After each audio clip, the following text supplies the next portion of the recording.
Welcome to the Environment, Climate Change and Land Reform Committee's 12th meeting of 2020.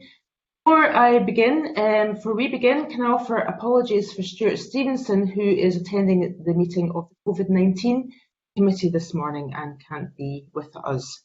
Our first item today is to consider whether to take agenda items 5, 6 and 7 in private, and if members are not content, could they please indicate so by putting an N in the chat box now.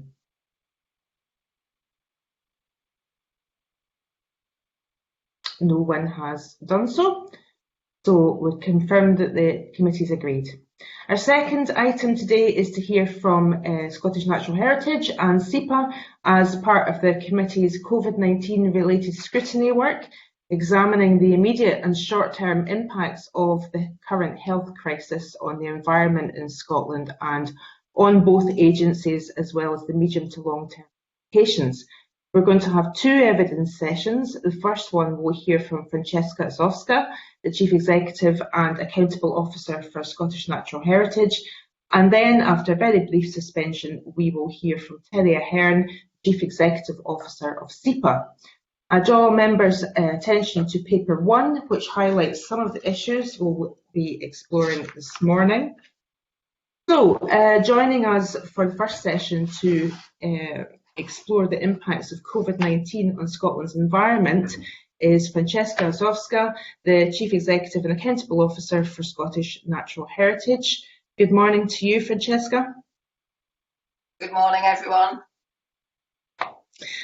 I'd like to start by asking a very general question about the impact that the COVID-19 pandemic is having on your operations right now, and how you're managing to operate, and what you're prioritizing in terms of your work, in the way that every institution is having to prioritize certain things. So I would like to ask you what SNH are prioritising.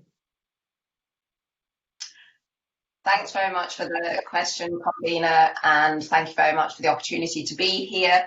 SNH moved to home working for all its staff relatively seamlessly on week commencing the 9th of March, when we recognised that home working was likely to be a significant factor for us. We invested in technology, so we bought additional license capacity to allow remote access to our systems.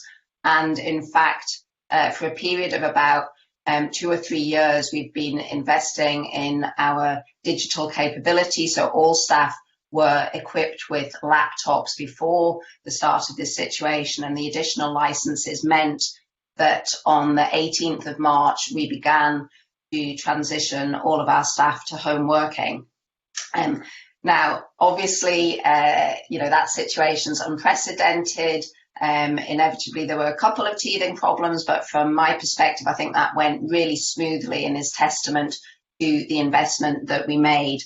We also provided the opportunity for staff to purchase small items of additional equipment to facilitate home working, be that kind of a new mouse, cables to connect to additional screens. So we've tried to be very flexible and support staff working at home, as well as recognising that many colleagues have responsibilities such as childcare, and we've got a lot of homeschoolers amongst our workforce now, and caring responsibilities. We then went through a process of prioritisation. As you said, every organisation has had to do this, and we had just agreed before this situation a business plan for the year.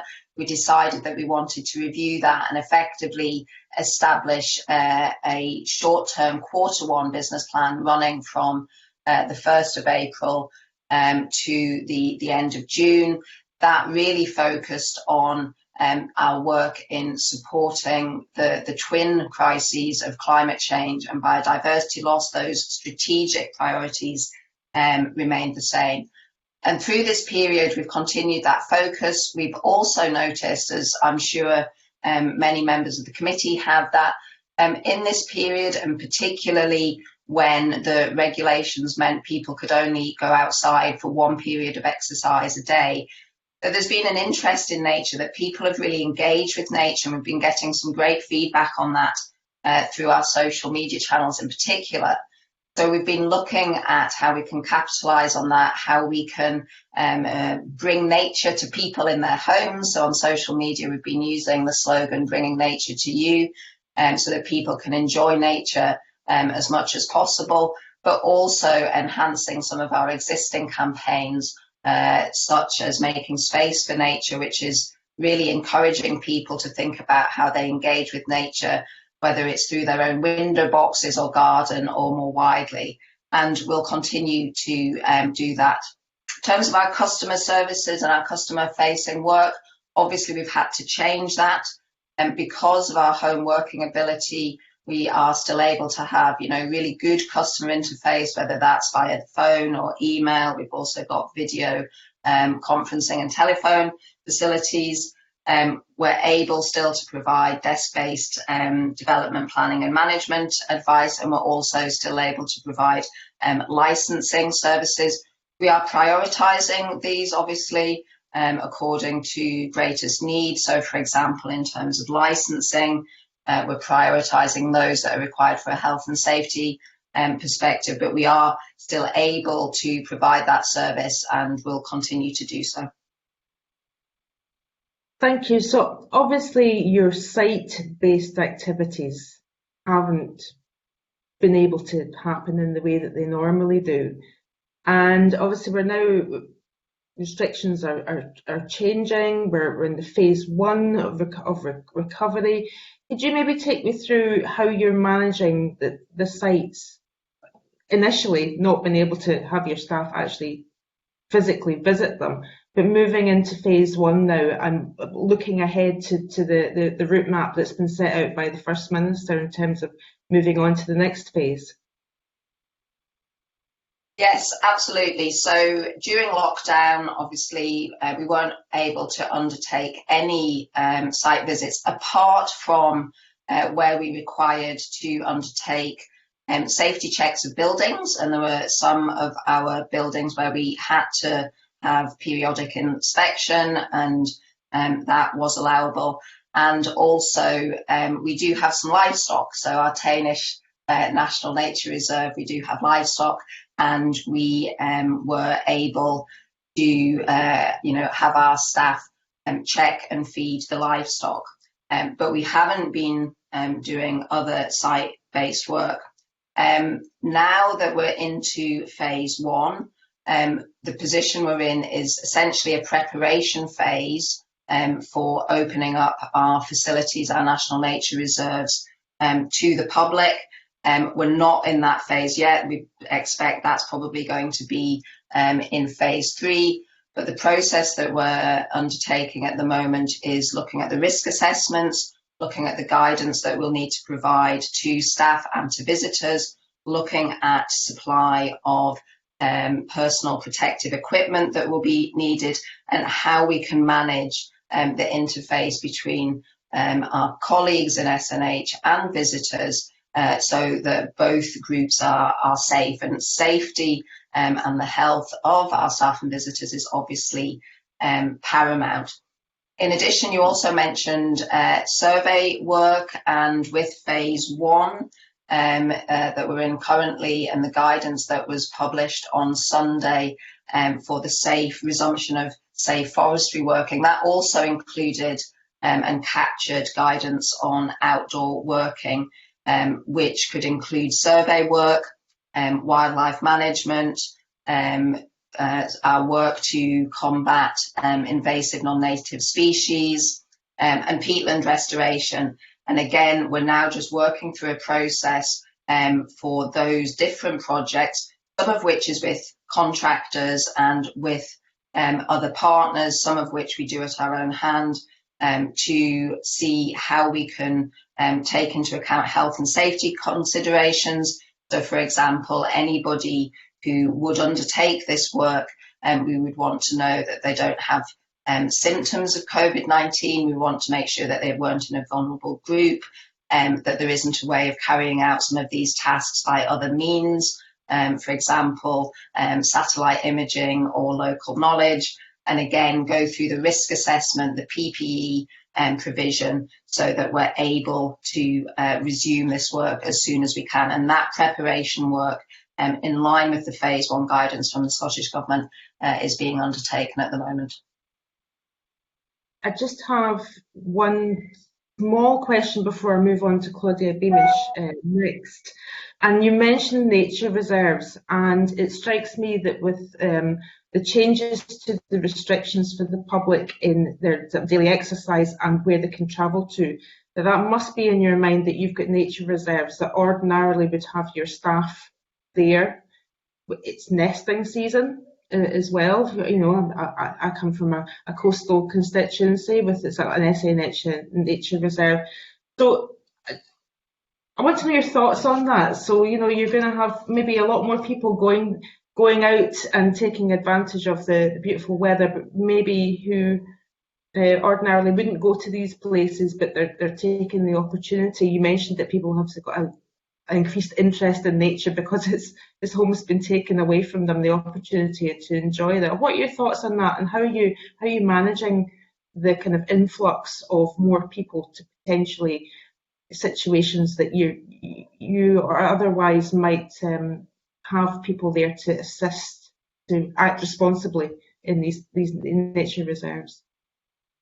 Yeah, thanks very much. And obviously this weekend was a really important test for some of that with the phase 1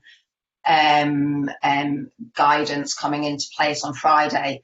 The guidance is very clear about not travelling beyond 5 miles, and if people are respecting that guidance, then that should limit some of the kind of honeypot effect. Unfortunately, as we've seen from some of the footage at the weekend, there have been some instances of places being visited with quite a large number of visitors. I had a report on Monday, from our local staff who are able to locally and within that kind of 5 mile visit radius assess what's been happening at our nature reserves over the weekend. As you mentioned, the weather was beautiful. Who can blame people for wanting to get out? And the assessment was that for some of our coastal national nature reserves, so for the St Cyrus, Tentsmuir, Caerlaverock in Dumfries and Galloway, there had been a significant number of visitors, possibly not beyond what we would expect on a normal May sunny weekend. For our inland NNRs, we didn't see a significant increase beyond what we might expect.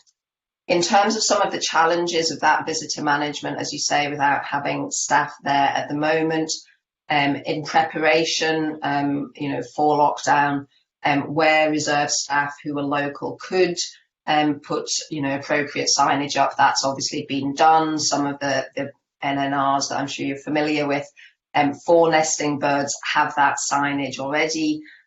We hope that most of our visitors to NNRs are respectful. They're going to a nature reserve because they enjoy nature, and we think a lot of and the majority of our visitors are responsible.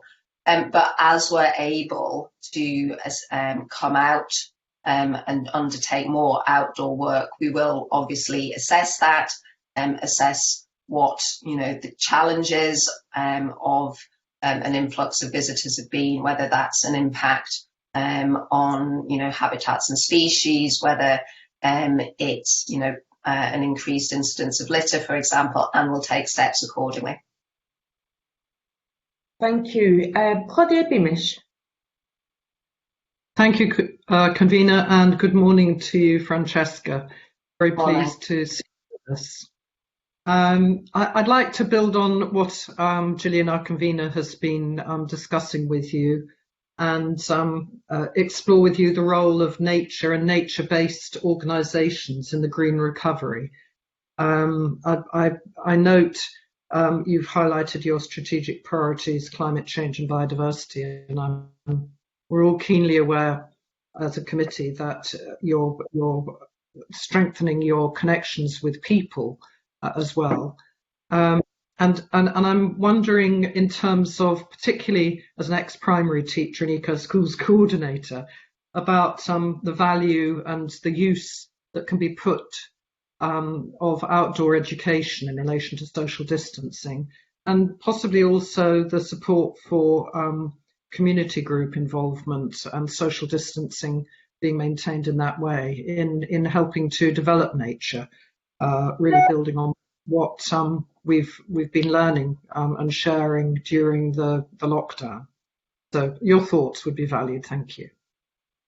Thanks very much for the question. I think that's a really interesting set of issues. And in terms of outdoor learning, absolutely, I would completely agree with you that outdoor learning does offer an opportunity for schools, nurseries and other learning environments to operate in a safe way. It's easier to practice physical distancing in the outdoors, and actually the evidence suggests that outdoor environments can limit the transmission of the virus, and they're a really stimulating place to learn.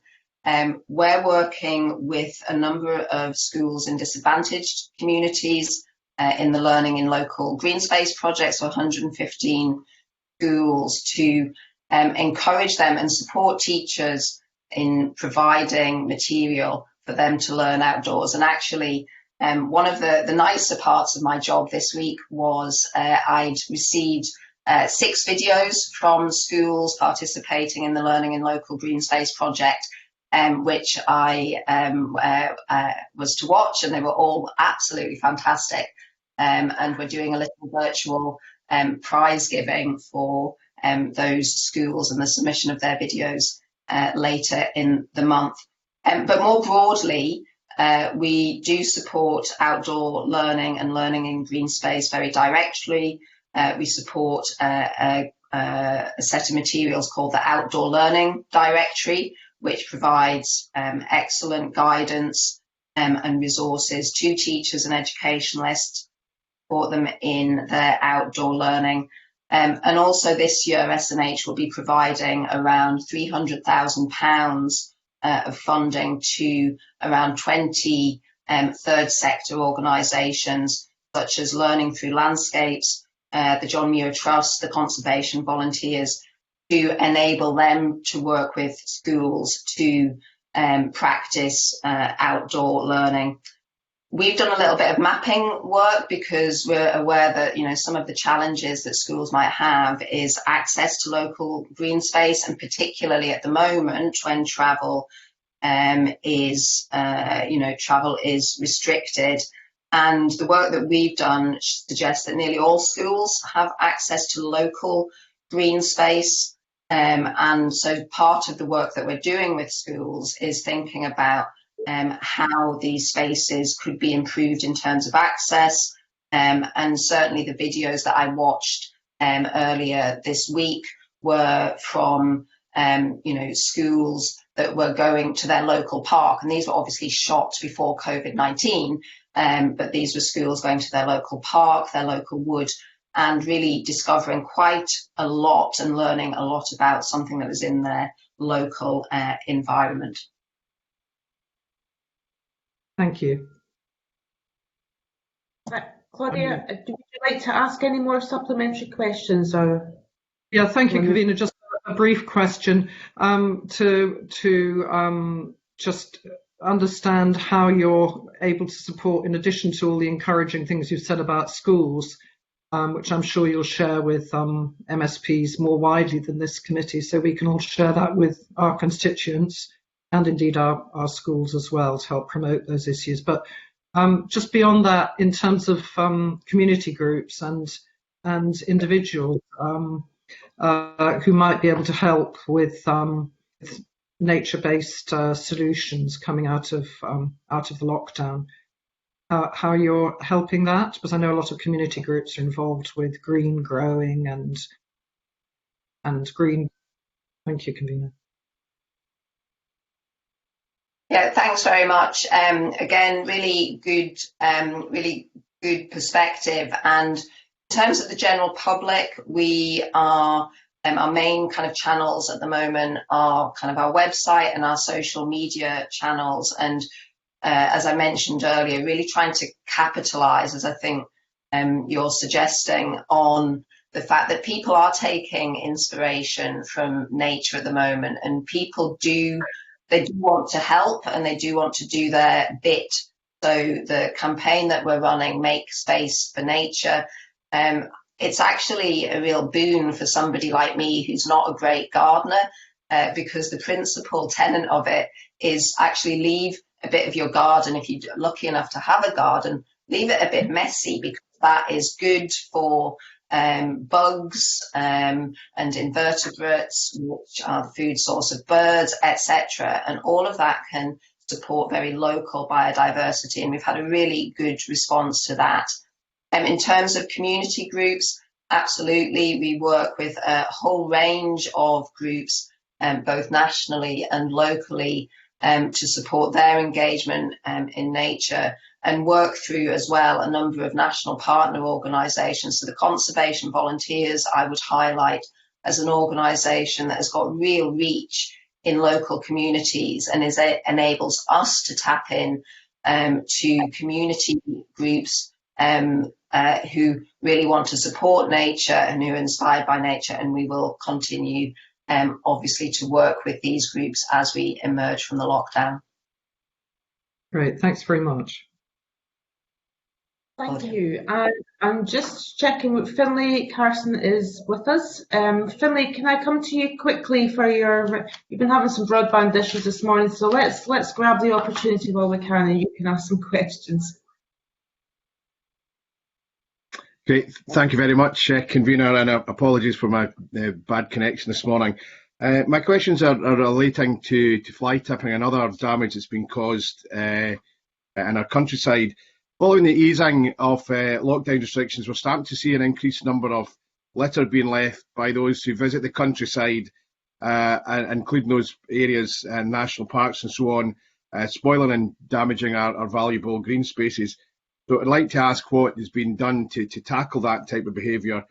We're also seeing with the temporary closure of household waste recycling centres that there's increased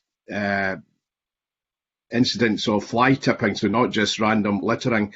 Can I ask what SNH are doing to address that currently? Thanks very much, Finlay. It is a concern, obviously, and Terry Ahern, I think, is joining you later and will be able to talk about some of the measures that SEPA have put in place. In terms of issues on our own land, so principally national nature reserves, or indeed designated sites, we are limited at the moment in terms of keeping an eye on that, because we're not able to have staff on site at the present time. We are preparing for that. As we move into phase one, we've been doing a lot of work in the early part of this week to assess our readiness for staff to resume outdoor working, including their own health, which is paramount, but the safety restrictions that we would want to put in place to protect them and members of the public. In terms of litter on our own sites and fly tipping, this weekend was obviously quite revelationary in terms of behaviour. We know that people were desperate to get out. It was sunny. Who could blame them? The reports that I had earlier in the week suggest that although some of our NNRs were very busy and there is concern about litter, for example, particularly on our coastal NNRs, the traffic to our other NNRs has not been beyond what is expected, so we're not expecting as bigger challenges there. We will assess this situation as soon as we can and take steps to address it. I think it's also worth saying, and we'll possibly come on to talk about green recovery in the future, that in terms of a green recovery and in terms of the slogan "Build Back Better" has become very prominent, and the thinking about what this pandemic has taught us about the society that we want to see. I think the circular economy and being able to, reuse, recycle, and think really carefully about our own consumption of resources is something that a lot of people are thinking about. And I know the Scottish Government is very committed, as are SNH, to supporting that circular economy and supporting the really good work that's done by Zero Waste Scotland. Thank you for that. I think it may have been touched on slightly earlier when I wasn't online, but it was what SNH are going to undertake to ensure that the Scottish Outdoor Access Code is something that is to the forefront of visitors' minds when they come into the rural areas. In my constituency, we saw some really bad examples of wild camping around about Loch Ken near Castle Douglas. What can SNH do to ensure that, whilst we welcome wild camping to some extent, that we can get the message out there that to get access to the countryside, you need to take responsible decisions on litter and so on, and in particular wild camping is something that appears to be becoming more popular. How will SNH get the message out to the public on that basis? Yeah, thanks very much. We didn't cover this actually while you were offline, so very happy to speak about it. We were aware as we went into lockdown, and certainly the first phases, we were getting some reports of antisocial and irresponsible behaviour in terms of visitors to particular areas or use of paths. We also had reports from path users of land managers restricting access. So, in terms of being able to balance the needs of different constituent groups, I think there were concerns on both sides, and given the situation, that's absolutely understandable. We've got a really strong duty to promote the understanding of the Scottish Outdoor Access Code, and following the ministerial statement on the 9th of April, which clarified that access rights continue to apply, we put out a lot of messaging on our social media channels. For example, our combined Twitter and Facebook reach was around 427,000. We've had some media coverage in about 19 different publications, including ITV and BBC. And what that stressed was responsibility, both in terms of visitors, so respecting, that land users and landowners and land managers may have concerns about disease transmission, being responsible in terms of physical distancing, also recognising the season. At that point, there was still some lambing going on, so particularly taking care in those places, taking care with dogs. And also over the period, there's been a concern about wildfires. So we've combined our messaging on responsible access with these other messages, depending on the season and depending on the particular circumstances. We've undertaken a survey of statutory access authorities to assess the nature and extent of issues. I think it's fair to say that that's thrown up quite a lot of variation across the country. most access authorities have experienced some issues, but they've been a relatively small number of issues, and the reports of access challenges have come both from the public and land managers.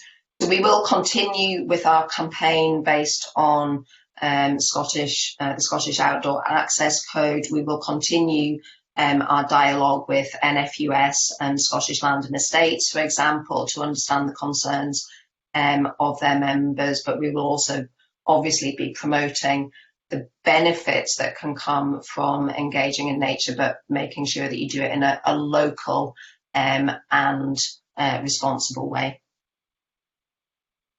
Okay, thank you. Thank you. We're going to move on to questions from Mark Ruskell. Mark.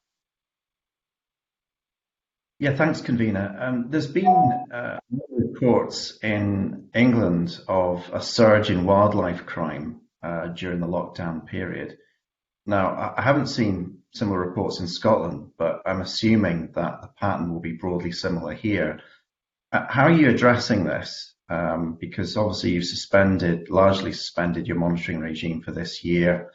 We're seeing groups like the raptor study groups who would normally be up in the moorlands monitoring and scrutinising the work of land managers there operating, but of course they're not because of lockdown. So what do you think the approach should be to wildlife crime in the phases to come? And do you have evidence that there have been issues already?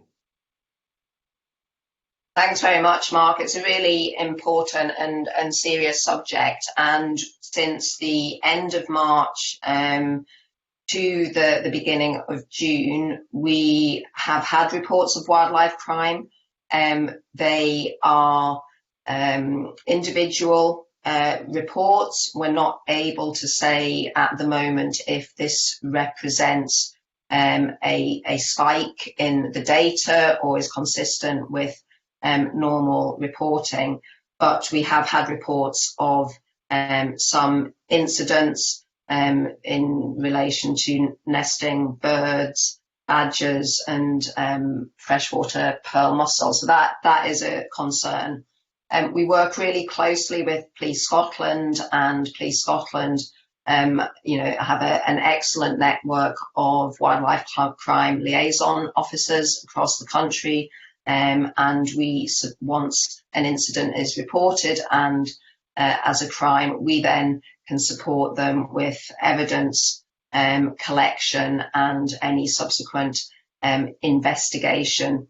As you say, our ability to be on site, to look at the effects and look at what might be done to mitigate in a particular incident is limited at the moment, but as we prepare for more of our staff to be able to undertake outdoor work, then that is certainly something we will be looking at. When members of the public or members of organisations get in touch with us concerned about wildlife crime, then we have a very clear message to them, which is that if they're concerned about criminal activity, they should report it to the police, and we are able to pass on, as well as the generic contact details, specific wildlife crime liaison officer details where that is appropriate. We're currently looking at our guidance for staff so that when they are able to resume outdoor working, that they're clear about the kind of parameters of their work in terms of assessing any sites for damage, because if a crime has been committed, then obviously we want to make sure that we're not interfering with any investigation.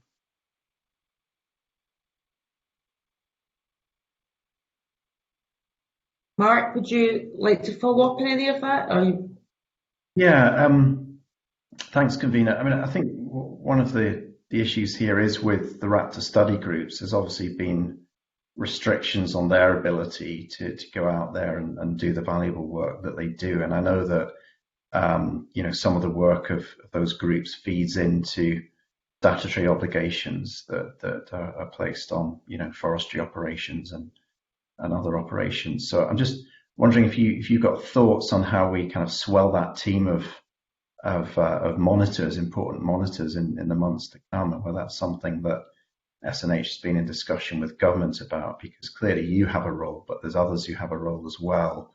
If they can operate in a socially distanced way, a safe way, then you would expect that to make a valuable contribution towards monitoring and potentially tackling wildlife crime. Yeah, thanks very much. It's a really interesting point, and what we've been doing in other spheres, not necessarily wildlife crime, but what we've been doing in other spheres is enhancing our reach on citizen science. So we've running a number of campaigns on citizen science. One was quite well covered in the media about a week ago on assessing bird prevalence. And from that and the response that we've had to that, we've seen, again, that people really want to be involved in that. We have this untapped, I think, volunteer capability across the whole of our population to support us. And citizen science is, one of the key ways that we engage with the public and get them involved in nature. We've not taken that into wildlife crime per se. I think we would need to think about that and think about some of the, just some of the sensitivities with that. Certainly, we know that people who are regular visitors to a beauty spot, to a nature reserve, if they are concerned about wildlife crime, they do get in touch, and they do know how to get in touch, and we, are very clear on the channels that allow them to do that, and we always respond with the advice that I outlined. I'm more than happy to have a conversation with the Raptor Study Group to see how that type of support could be enhanced, but respecting some of the sensitivities that might exist, given that we are talking about criminal behaviour. Thank you. I'm going to move on to questions from Angus MacDonald. Okay, thanks. Convener, if I could go back to the issue of site-based activities and specifically look at goose management. Clearly there are still some major concerns regarding the impact geese are having on crops in the Northern and Western Isles. And I'd be keen to know what impact the pandemic has had on the ongoing work in the Northern Isles and the Hebrides with regard to this issue. And given that this is the season where they're going to be causing most havoc, it would be good to know where SNH are on it just now. Thank you. Thanks very much for the question. Yes, completely recognise the issue. We do have a range of goose mitigation schemes running across the country, including, as you mentioned, the Outer Hebrides and Northern Isles. One of the issues that we're currently looking at as we move into this phase 1 of safe working is how we can resume some of those activities, both monitoring and control. And you'll be aware of the very successful scheme in Orkney, which was looking at how we could get goose meat to market, and we're kind of considering and working on how that can be resumed. This has been an unprecedented situation in so many ways, and it's only been right that our staff have worked in accordance with the government guidance and regulations, and that has meant that some things have paused. But as we move out of lockdown, we will be assessing the impact on those activities and revisiting, for example, in the case of our goose schemes, what we can do to ensure that we can, get back on the ground and working on these schemes and providing the mitigation that I know many farmers want and need. Okay, thank you. Thank you, Angus. And now on to questions from Annie Wells. Good morning, convener, and good morning, Francesca. I was just wanting to ask if you could share with us what key concerns have been raised by industry, NGOs and the public to you during this pandemic. Yeah, thanks very much. I mean, in terms of, I'll take those in turn. In terms of the public, actually a lot of our response has been more on the opportunity side rather than the concern. And, you know, at the risk of repeating myself, I think there has been, you know, an engagement with nature that we haven't seen before. People have really begun to notice nature in their daily exercise, and we'll be undertaking a survey. In fact, this fieldwork for that survey has already started, and we should get the results later on in the summer, looking at people's recreational behaviour and what that has meant during lockdown and what the implications are for their engagement with nature. And that will help us build on that as we move into recovery. Now, obviously, you know, there have been some concerns, and we've heard about some of them today. So in terms of access legislation, you know, in terms of potential littering, those members of the public who are very keenly involved in nature, concerned about, you know, lack of monitoring, etc. But by and large, I'd say the public response has been more thinking about the opportunities, the fact that they're seeing dolphins closer to the coast, that they're seeing pine martens, that you know, etc. In terms of our ENGO colleagues and partners, there's obviously a really key concern about viability. For many, you know, the effect of lockdown has been loss of income stream. Many have had to take some really difficult decisions on furloughing staff, stopping key pieces of work, and we've worked with them to see what flexibilities that we can provide in our funding to support them through that period. And we have an ongoing dialogue with our ENGOs on that so that we can support them. So, for example, the Biodiversity Challenge Fund, which was a really successful fund and oversubscribed, we've been able to work with the successful recipients of that fund to spread the funding over a longer period and to loosen some of the restrictions on that fund to support our ENGOs and support their work. In terms of the business community, I think that we've had some, you know, engagement in terms of development planning, and the fact that our development planning assessment does rely often on site visits. That has necessitated a change in how we work in terms of some of the survey work.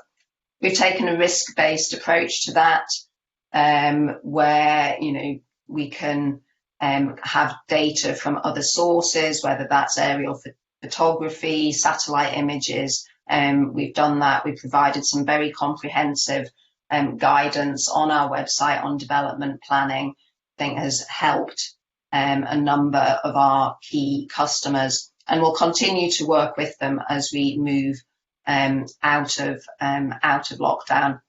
But I think overall now, in terms of those conversations with those groups, one of the particular features has been a commentary to us about the green recovery, and we've heard you know, ministers and Scottish Government that really, you know, I think great leadership in thinking about how economic recovery from the pandemic can help us address the twin challenges of biodiversity loss and climate change. So a lot of our stakeholders are now asking us about that, asking us what that will mean, and really, I think, supporting us on the approach that we would like to see taken in terms of a green recovery, which would have natural capital, which is so important for our economy, worth £196 million, 240,000 jobs, how we can be part of that dialogue and support the Scottish Government as it plans a green recovery from this pandemic. Thank you. Annie, would you like to follow up on any of that? Or are you quite happy with that? No, thank you very much. Okay, thank you. Francesca, thank you very much for your time. If there's anything that you would like to add to what you've said today, that you have that opportunity, is there anything that you'd like to let us know? Yes, thanks very much. I mean, just briefly, because I'm conscious of all your time, and it was really just to emphasise the point that I was making about the green recovery. And this situation has been unprecedented. None of us would have wanted to be in this situation. The First Minister has been very clear, this changes everything. And, as an organisation, we're thinking about how it changes some of our ways of working. But I'm also very clear, as I think, Ms. Cunningham was when she was with you on the 29th of April, that the priorities in relation to tackling biodiversity loss and tackling climate change still remain. So those remain our strategic priorities. We're viewing these through a green recovery lens. And from our perspective in SNH, I think resilience is the heart, and the discussions that we're having about the green recovery, about how we build in economic, societal, but importantly environmental resilience into everything that we do, because what this pandemic has shown is that all of that is related, that planetary health and human health are related, and some of the contributions that we've been making to the discussion on green recovery are really highlighting the natural capital approach. I mentioned how much that's worth to the economy, and I should correct myself, it was 196 billion per year, which is absolutely astounding. Our land-based industries, tourism, food and drink, all heavily dependent on natural capital. So in terms of recovery, some of the areas that we're thinking about and we're having really positive dialogue on are how we accelerate some of our green investment finance programs, how we inject urgency and pace into nature-based solutions, which not only support tackling climate change, but also support biodiversity. So peatland restoration, woodland planting, but also urban green infrastructure, nature-based tourism, active travel. All these components and both help our environment, but support economic and societal resilience. And none of us would have liked it this way, but if we can look at that at the moment and think about the opportunities that can come, then I think that could be really positive in delivering in environmental and economic benefits in the future. Thank you. And just before I let you go, Finlay Carson's come in. You mentioned biodiversity, and Finlay Carson would like to ask you one last question on that. Thank you, Convener. We've heard in previous sessions that there may be a positive effect in terms of climate change that comes from the COVID-19 crisis. Can you tell us whether you think there'll be a positive or negative impact on SNH addressing some of the issues we've had with biodiversity targets? Yeah, thanks very much. And it's something we've thought a lot about in SNH. So just in terms of organisationally, and I know your question was wider than that, but a statistic for you, our carbon emissions from business travel actually decreased by 96% in the month of April 2020 compared to last April. And that's staggering in terms of the emissions reduction, and that's prompting us to think about how we might organise our business quite differently in the future, using online methods. And can I commend the committee for being able to operate its evidence sessions in this way. What we also know is that, and there have been many statistics globally reported about emissions reduction through global lockdown, and that's positive, and there's been a positive emissions benefit which will lead to positive climate and biodiversity benefits, but only if some of that behaviour change is locked in. And so the challenges, I think, and the challenges for me in my organisation is how do we lock in some of the really good behavioural patterns that we've established now, and that's a society-wide challenge. In terms of biodiversity, I think the biggest opportunity that we have actually comes from some of the public engagement that we've had. And I, quote from David Attenborough, and I always get this slightly wrong, but essentially, people won't invest in something they don't care about, and people won't care about something they haven't experienced. And we're seeing more people experience nature. We're seeing people, I think, begin to understand why biodiversity is important. And once we get that understanding and that groundswell, then that really helps us. And by working collaboratively as we are with the Scottish Government, our brother and sister NDPBs, ENGOs and landowners about the future for a green recovery, we can put nature-based solutions tackling both climate change and biodiversity at the heart. And I'm optimistic about that. Thank you. That seems a good note to end on. I want to thank you for your time this morning, Francesca. It's been very interesting, and it's great to catch up with what's going on at SNH at this very challenging time. I'm going to suspend very briefly for about 30 seconds just to allow a change in witnesses, and welcome back Terry Ahern after that suspension. Thank you.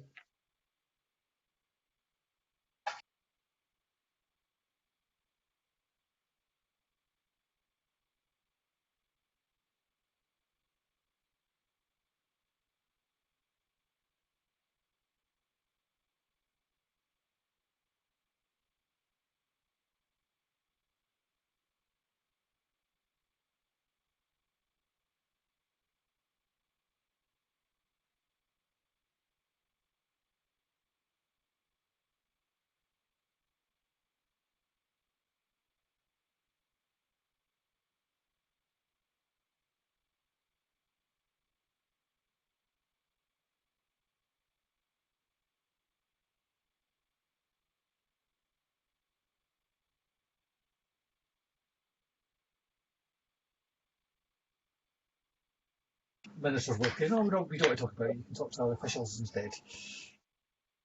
And what?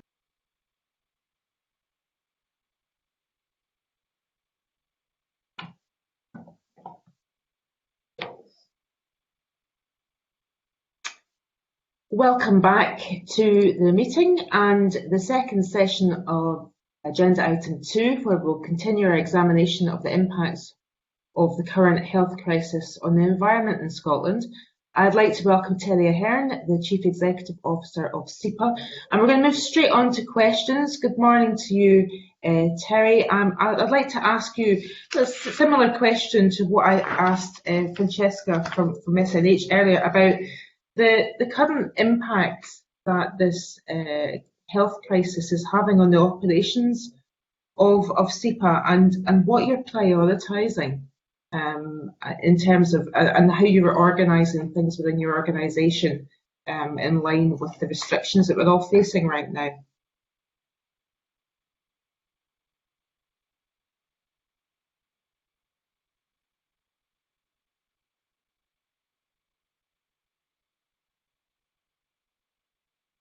That Terry is with us. Okay, we're going to have to suspend. We've lost Terry Ahern, so we'll suspend and get him back. Welcome back to the meeting. We're on the second session of agenda item 2, and we are going to be continuing our examination of the impacts of the health crisis on the environment in Scotland. We're now able to speak to Terry Ahern, the Chief Executive Officer of SEPA. Good morning to you, Terry. Good morning. I'm going to move straight on to questions.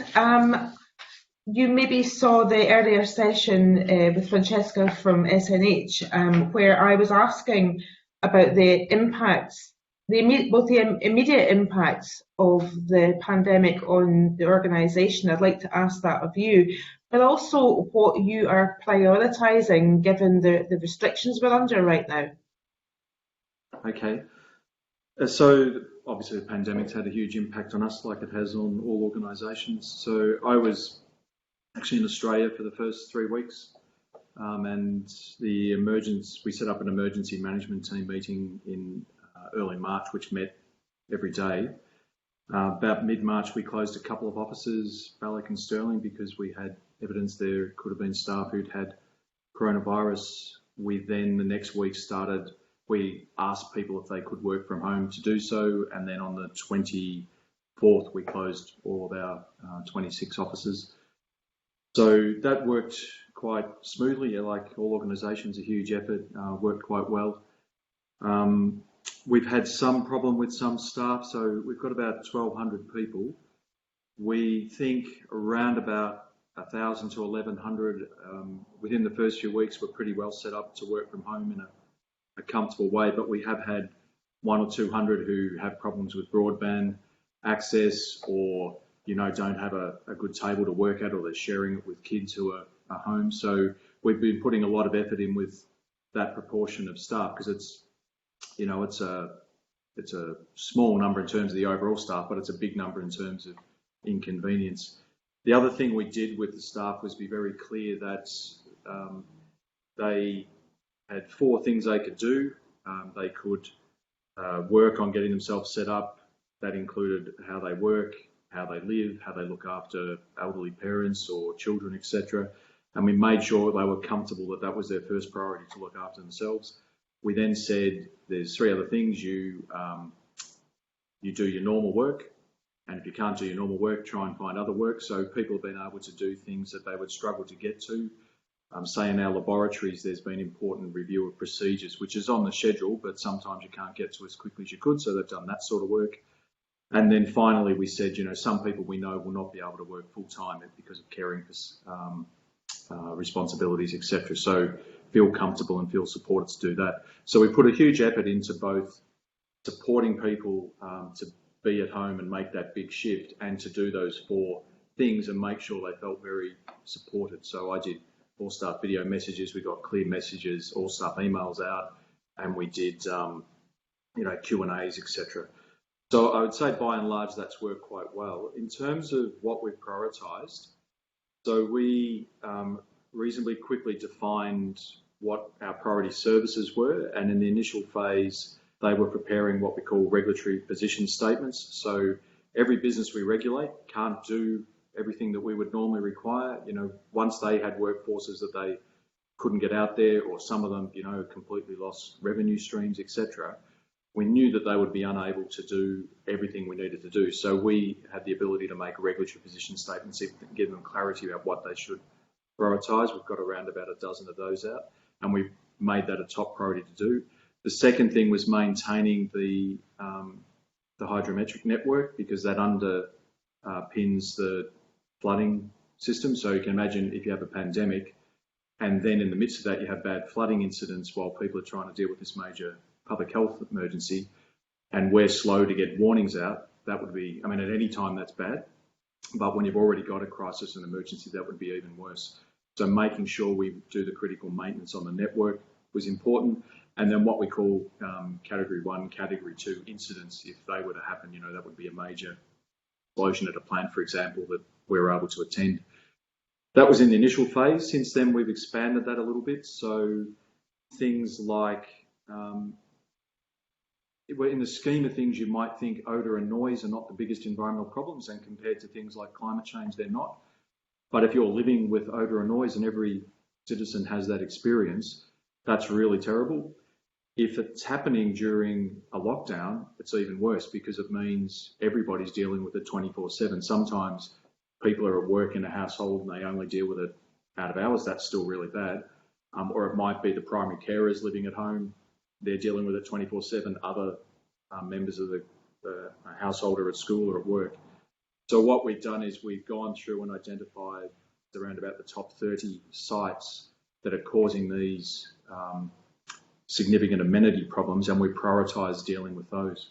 So we've got a system in place where we have clear priorities that we can ensure that the highest environmental and community impacts are dealt with, so that while not everything can happen on the environment as it normally would in usual times, we can make sure that, one, the environment is looked after in terms of the most significant impacts, and two, that it doesn't make dealing with the pandemic and the lockdown even harder. Just before I move on to questions from Finlay Carson, in terms of looking to the future, you've obviously been able to structure the organisation to have a lot of people working remotely. Do you see that sort of thing continuing as we move past that? Is that something you're going to look at, just how you can do your operations in a way that allows more agile, flexible, remote working for everyone that works? It's not, maybe not everyone, but a substantial amount of people that do work for SEPA. Yeah, so we were looking at that anyway, and now it'll be fast-tracked because of what's happened. So it's quite interesting. The first couple of months, the feedback we were getting from staff was really pleasing, because people were telling us they were proud of the organisation and the way it was looking after people and working out how to protect the environment. The last week or so, we've had, I wouldn't say any big shift, but I think as people have realised, well, we got through a couple of months, and like any crisis or emergency, humans can adjust behaviour quite significantly, quite rapidly. It's worked quite well for us, as it has for most organisations and society in general. People say, oh, this is going to go on for a fair bit of time, and I've been doing it for a couple of months. So what we're starting to get is quite strong personal variation. Some people who are more gregarious saying, I'm really getting sick of not being in an office or, meeting my colleagues face to face. Others who are saying, I'm really enjoying this, this would be great if it would go on for a long time. So what we're doing is we're setting up a working group which will look at all the implications. So what we've learnt about our first couple of months of doing it, what organisations around the world have learnt, because right around the world organisations have been going through this, what our partners are doing, because we achieve things through the environment by regulating businesses and others, and by working with partners on flooding. They're our two services. So the way we do our work has also got to fit with the way they do their work. So there's a lot to look at. And what we hope to do during the rest of this financial year is come up with a long-term plan about how we'll do that. So I can't give you any specific answers. I can say for sure that there's no way we're going back to the way we used to work. So the questions will be, what are the mix of things? And the most important thing for us in terms of managing the organisation is to understand what works for the workforce, which will be very different depending on, obviously, field workers are very different to office workers, are different to lab workers. And then there's everybody's own personal circumstances, as well as I said, the organisations we work with.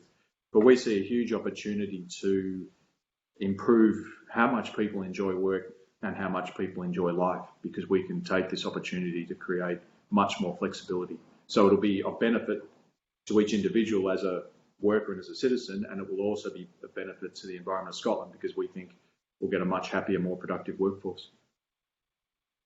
Thank you. I'm going to move on to questions from Finlay Carson. Finlay. Thank you, Convener, and good morning, Terry.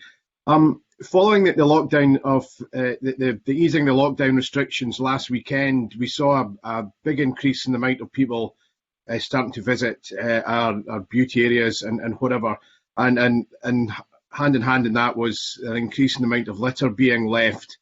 We also saw the closure of the household recycling centres, and that saw quite an increase in fly tipping, with not only household and garden waste being dumped, but also, in some cases, industrial waste. So how is SEPA supporting landowners and farmers at the moment who are having to deal with these higher levels of fly tipping during the pandemic, particularly in dealing with asbestos or toxic waste?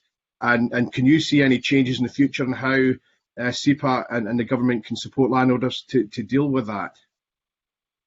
Yeah, so we regulate 33 sectors of the economy, and we probably think, based on the evidence we've got so far, this has been the one where we've had some significant challenges so far during the lockdown.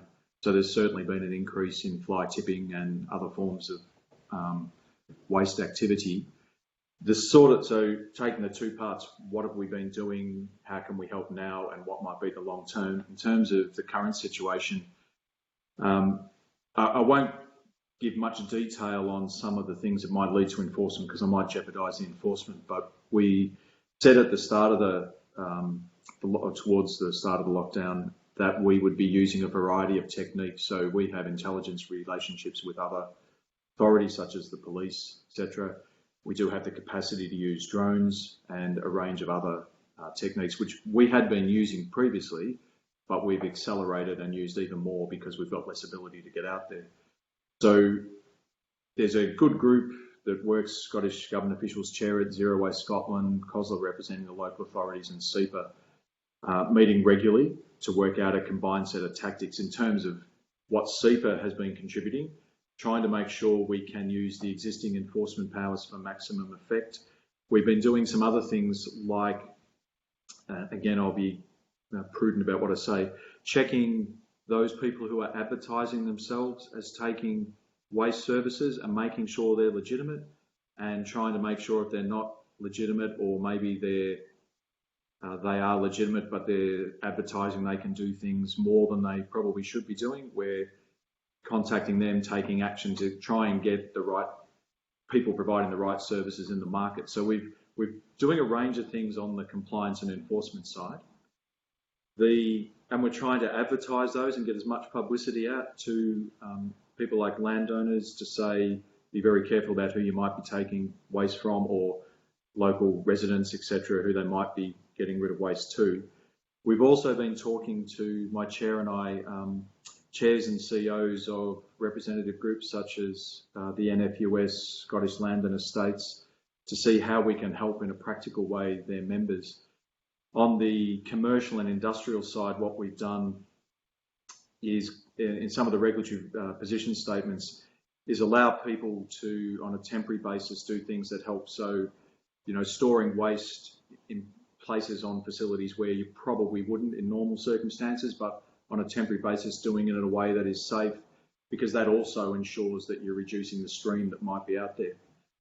In terms of the future, we think the range of enforcement and compliance things we've tried a bit more during this period, we should be expanding.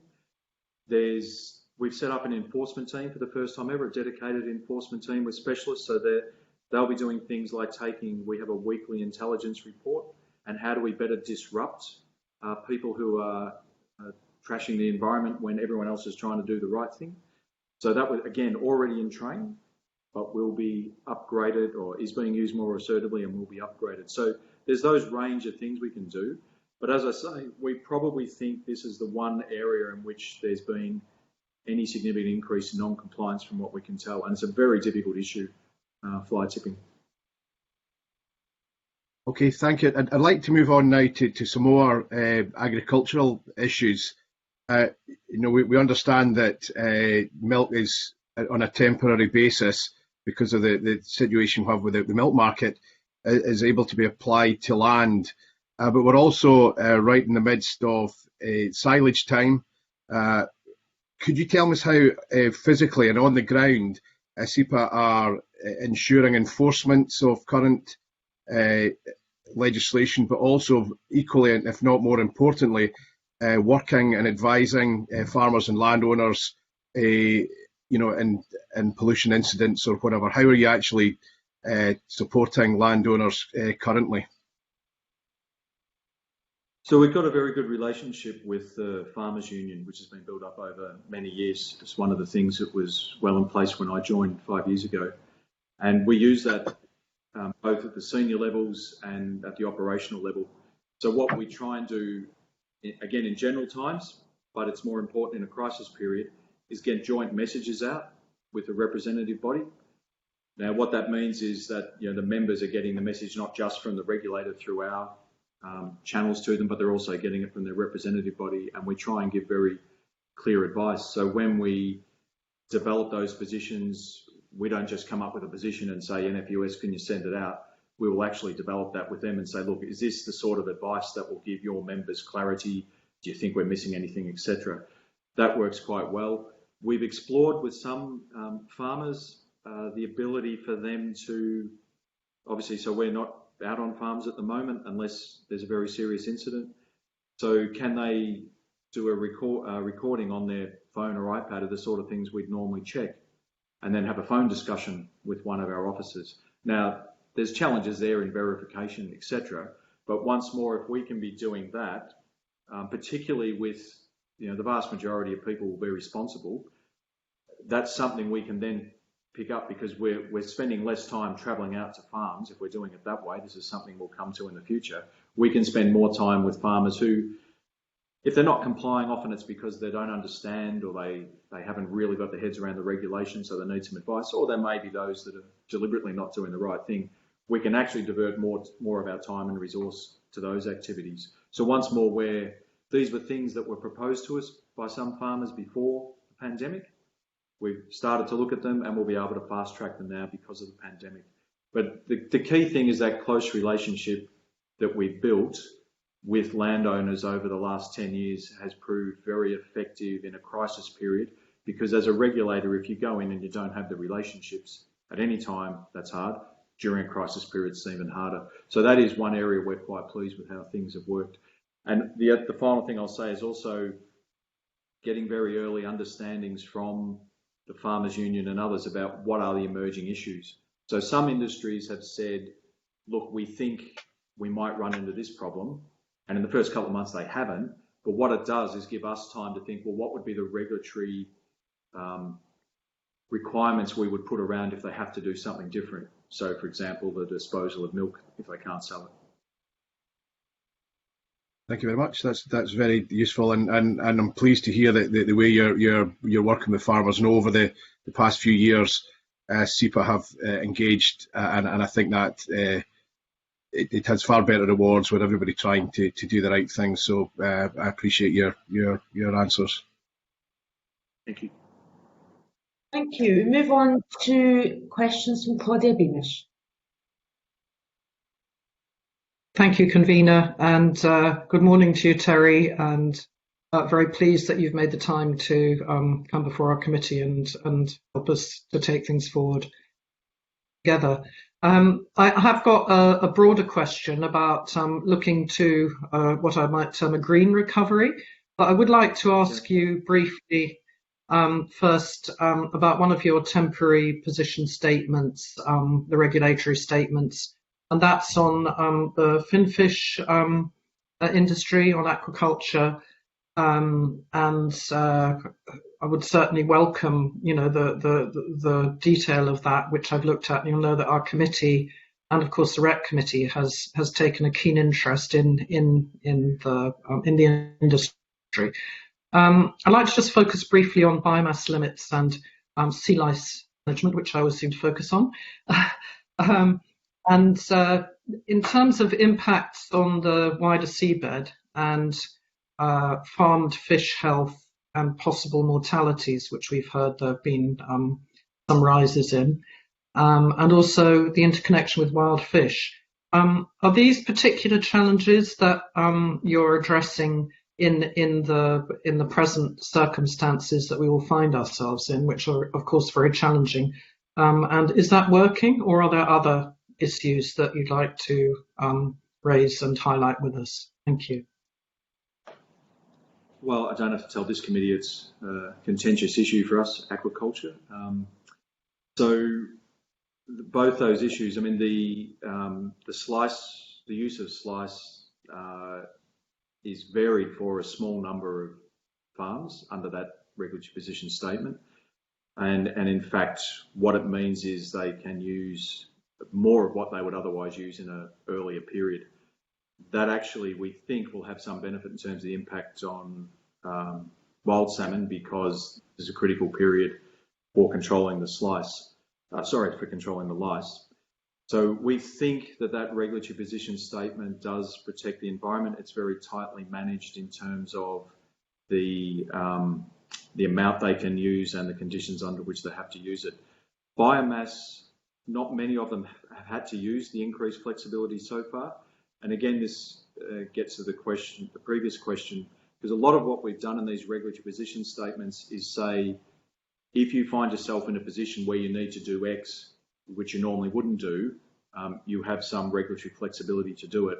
Often what happens under our regulatory position statements in these crisis periods is most businesses don't need to use the flexibility we've given them. So in this case, not many have used the increased biomass flexibility, but it's important that we gave it early, because a few have, and it may be that if the pandemic goes on and sales don't pick up for industry, they've got the fish in there and they might need to use it, that flexibility that we've provided. So we're working very closely with the sector. Importantly, this is another area in which we've tried very hard to build strong relationships. So when we were developing those position statements, we obviously were working closely with the industry about what would work, but we also called the key people from the Coastal Communities Network, Environment Link, Wild Fisheries people and others to talk about what we were doing, see what they thought of it. We had last week our advisory panel, which has those various groups, and we understand it's the first time there's ever been an advisory panel with the industry and the other groups advising SEPA. And there was support from everyone on the panel for what we're doing. But what they wanted to know was how long will it go and how will it work. So we think those two positions that we've allowed on biomass and the medicine haven't had an adverse impact on the environment and will be managed well. But it will depend on, if there was a big second wave around the world and sales didn't pick up, we'll have to work with the industry and what will that mean with the fish they've got in and what are the alternatives they've got. But again, I'd come back to that key point. Providing the flexibility early in a controlled and managed way gives business the confidence to look at what are the other sort of options they can do, knowing that in the worst case they can use that flexibility. So that's how that's worked on the finfish aquaculture industry. Right, thank you. That's very helpful. It would be useful if it's available and appropriate, if the committee could have sight of the discussions and the members of the advisory group, because I think reassurance on a number of these issues about how you are working together with industry communities and NGOs is always helpful. I have got a broader question on the green recovery, but through the convener, I'm not sure whether Mark wanted to come in on the aquaculture first. Yes. If with your permission, Claudia, I'll bring Mark in because he wants to come in a supplementary, and I'll come back to you, Mark. Yeah, thanks, convener, and good to see you again, Terry. I wanted just to ask you about that biomass limit, because clearly, if we're increasing biomass in the same size of pens, then that will have an impact on animal welfare as we move throughout the production cycle and the fish get bigger and crowd each other out, and that may in itself bring particular disease problems, which we know is a problem already within the aquaculture sector. So I'm wondering to what extent you can roll back on those biomass limits later on in the production cycle, or actually if the limits that you've set for those farms that have applied for it now are fixed and become the new normal. So we can vary a regulatory position statement at any time. So that's the regulatory position statements that we make, and we then will reflect. If someone applies under the regulatory position statement for a variation, then we'll reflect that in their authorisation, and we have the ability to change those when we think it's necessary. The critical thing here, and again, you know, the committee knows that this has been a difficult area for CEPA to regulate and has some contention with it. All regulation, like anything in life, works best when you've got openness and trust in the relationship, which is why we put so much effort into the last couple of years, both with the industry and other interests. So what we need to do is stick close to the fish farmers. They're also looking at other alternatives. So if they are running into the sort of problems that you describe and down the track that does become difficult, what else can they do with the fish that are in there? Other alternative uses for the fish in terms of what they could be sold for, etc. So we need to stick closely with them. And what we will do is, if we're starting to find significant environmental challenges, this is the criticality of the way it works by doing it early and being in close consultation.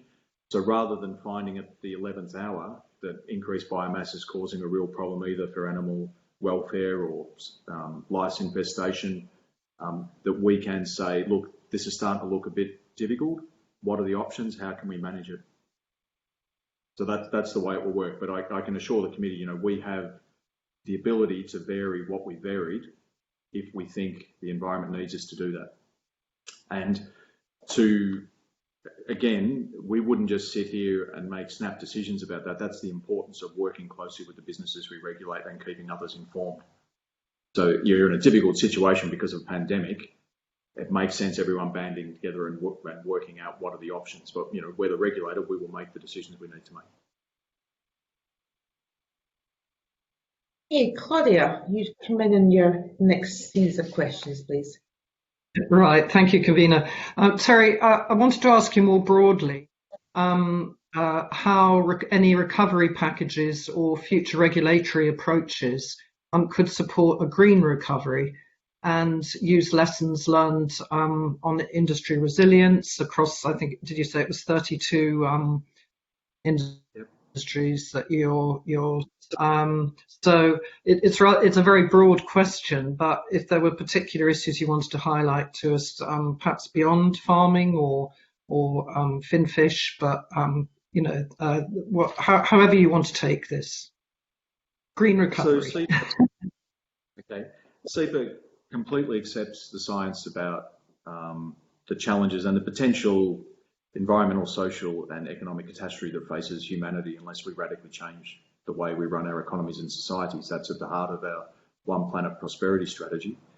We think, because we've had that in place for 4 years, that we're quite well positioned to work with other parts of government, the third sector and business on a green recovery and to some degree the reinvention of the Scottish economy that we need. Because the sector planning process, because we've been doing it, when the pandemic hit, we were well placed to say, right, in these 30 or so sectors we regulate, what are the immediate issues? We've got teams now looking at, it's actually 33 sectors. What are the existing issues? What are the issues when they reset?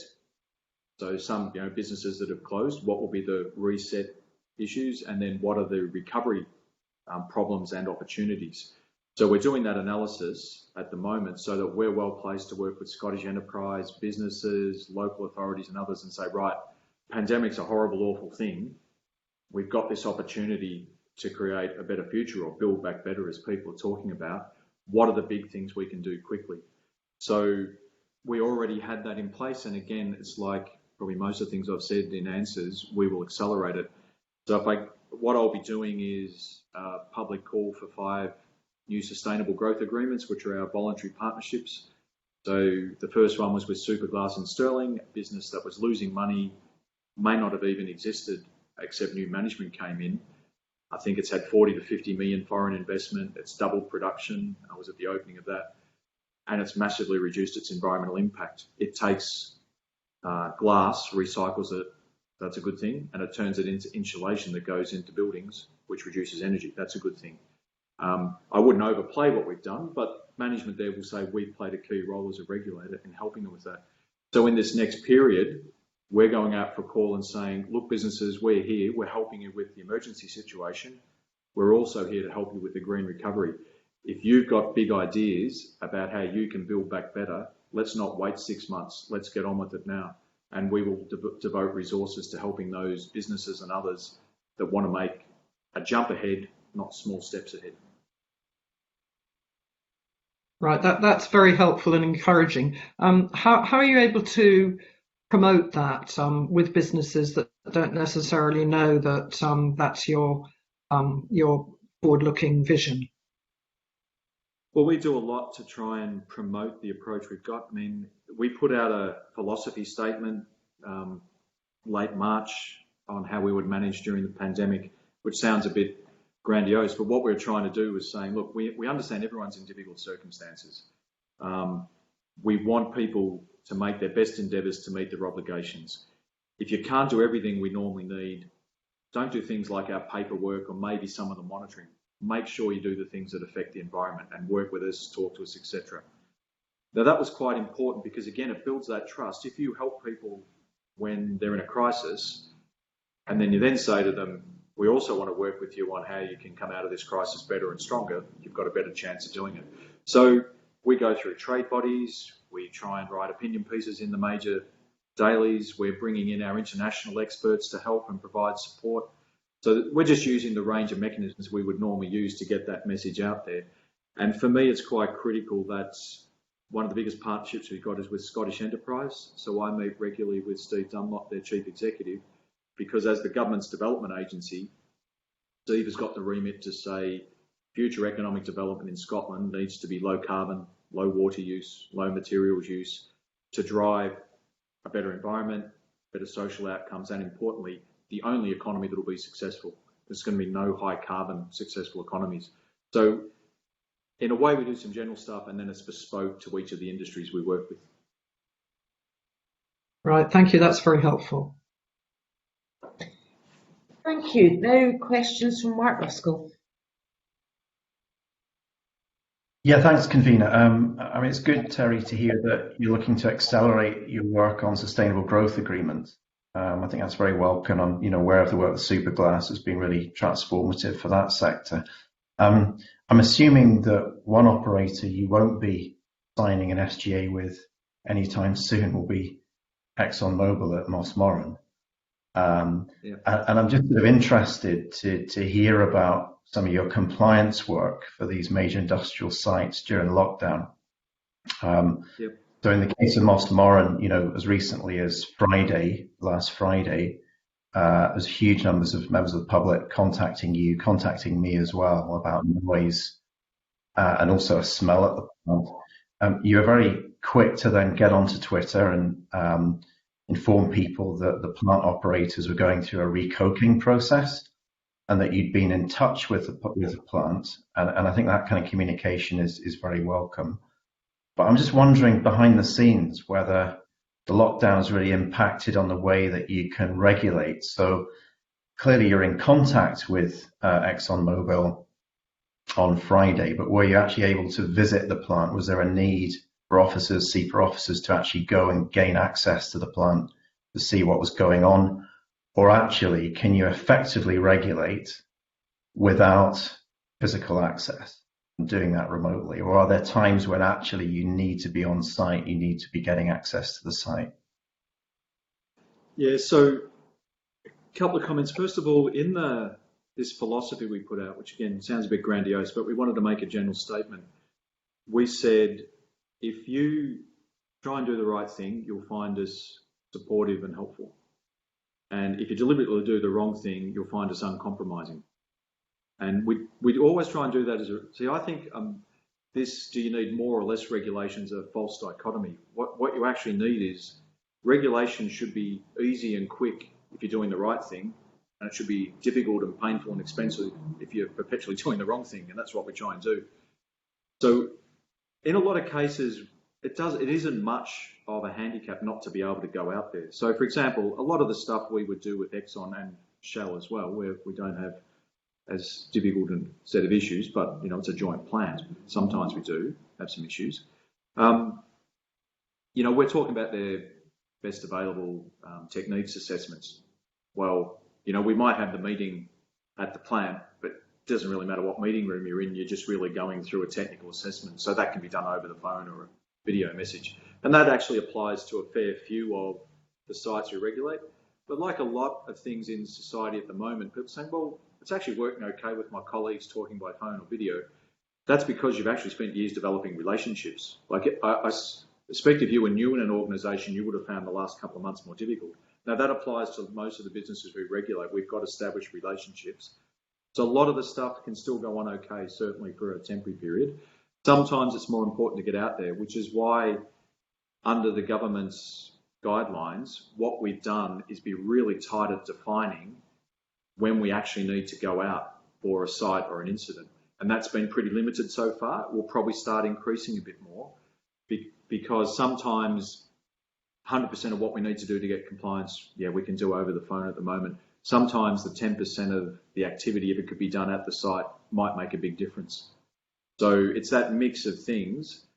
And again, trying to use the other mechanisms such as, and once more, I'll always be cautious about this, but using drones, intelligence, we actually think because we've started doing that a bit more in the last couple of months, there are some more effective ways, even than site visits, that we can use that might give us quite significant new evidence that can really improve our ability to ensure compliance and enforcement. So in general, it hasn't been, I think in the first couple of months, it hasn't been a big barrier. If it goes on for a year, that starts to get a lot harder. And that's why under the guidance, what we have to do is make sure any single time we're sending someone out, there's a health risk. So obviously we have very tight controls over what they do, and we haven't let that happen much, but we need to really target it. It needs to be where we really need to be at there to ensure compliance. Okay, so we should watch out for drones over Loch Galley then in the months to come. I won't say where they'll be, but okay. Yeah. Can I just turn then to go back to the green recovery? And we were looking at the route map to £1 billion, this work of the Scottish Conservation Finance Project, where you're working with other partners to try and lever in private sector finance to help the green recovery. I wonder if you could say just a little bit about what you see as the incentive for private companies, landowners and individuals, to be investing in this area. I was looking at the report, and for example, it mentions non-native invasive species like hogweed, that landowners could potentially take loans out to tackle the invasive species, but then they'd be paying back the loans on the back of savings that they'd make in the future. And I was trying to get my head around it, because if you're a landowner at the top of a catchment, you do the work to remove the hogweed, you get the money for it. I don't see where you would get the savings for that. It would be the savings would accrue to people who are further down the catchment. So that was one example, and I was trying to get my head around the approach here. And actually, isn't taxation perhaps the better way to ensure that we're getting investment in nature conservation and building back better? So I've got a long history of working with the finance sector. The UN's had a program since '92 with banks, insurers, pension funds, asset managers, and it has always been the main club for that sector to get together and work out what to do on the environment and social issues. Under an MOU, I ran that for them in Australia for 10 years when I worked for the Victorian EPA. And that's the reason I decided to approach Scottish Wildlife Trust and fund this project, because what you have in banks with their lending and investments, pension funds, asset managers, is on the one side you've got money and people with the money trying to find things to invest in. On the other side you've got landowners and conservation groups, businesses with ideas about how to reduce their environmental impact or maybe develop new products that have a lower environmental impact. And they don't know how to talk to each other. So you've got all this money sitting there saying, we want some investment opportunities. You've got all the investment opportunities, but they're people who don't normally interact. The whole purpose of the project was to try and find different mechanisms to bring these people together, because as you say, in any one circumstance, and you've cited one example, something might work or might not work. So one example from Victoria was a pension fund came to me at the Victorian EPA and said, look, huge problems in Australia with farming because not much of the country can be farmed. We applied European farming methods, so we were destroying a little bit of the land that could be farmed. And each farmer, because lots of farmers, their returns are marginal, so they couldn't do things like retire parcels of land to let them recover, provide biodiversity, habitat, etc. The pension fund worked with the EPA and the Ag Department and a group of farmers to say, look, if the pension fund puts a bit of money in, the Ag Department actually reduce some of the money they put in, but we do it so on a rotational basis over several years, the farmers retired some land and they got some supplementary income. The super fund, pension fund, actually got their commercial rate of return. The Ag Department put a little bit less money in and the farmers started increasing returns, and there were better environmental outcomes and better long-term security of food production. I can't remember much of the detail about how that worked because that was about 2007. I do know that in that $8 billion pension fund, that is now the highest returning asset they've got. And all this project is about, the £1 billion challenge, is saying we need to find ways to bring these different partners together because they will need to do what you just described. They'll need to work out, but hang on, those of us who are profit making will need to make money. Those of us who've got conservation objectives need those achieved. How do we bring the different objectives together and find out a way how to finance them and generate the commercial returns, the environmental returns and the social returns? So that's really what this project is about saying there's a whole bunch of people with a whole lot of money. There's a whole lot of people who'd like to get some of that money. How do we bring them together to construct bespoke projects that work for everyone involved? So I know I've given you a general answer, Mark, but the project was very much set up not being a government body saying this is how it should happen. The loan should be constructed like this or the investment should be constructed like that. It's saying we'll provide a bit of a bridge so that people can get together and work it out. Okay, thank you very much. I'll move on to questions now from Angus MacDonald. Okay, thanks, Convener. My question is perhaps straying into operational issues, specifically on the issue of novel coronavirus in the human wastewater system. We know that traces of SARS-CoV-2 was traced in the sewage system in the Netherlands before the first confirmed case was discovered. So, we also know that once excreted from the body, the virus degrades quickly, although scientists have found limited instances of infectious virus in fecal matter. So potential enteric transmission could have implications for those working within the human waste and with human waste and wastewater. So has that been on SEPA's radar over the course of the current pandemic, and have you had discussions with Scottish Water over the issue? Yes, it's been more from the angle of, I think it was the Dutch, I might be wrong on that, but they 6 or 7 weeks ago said, look, you can actually do some tracing in the wastewater at sewage treatment plants, and it will give you additional information about the level of the virus spread in that local area. So we were one of the first agencies across Europe to start work on that, and we've been working very closely with Scottish Water and others in the health system in government to say, how can we do some trials? Because that will be, in addition to the personal tracing systems that government will set up, or has been setting up, it will give additional information that will help us, everyone, understand where the virus is. So we've been doing it from that perspective.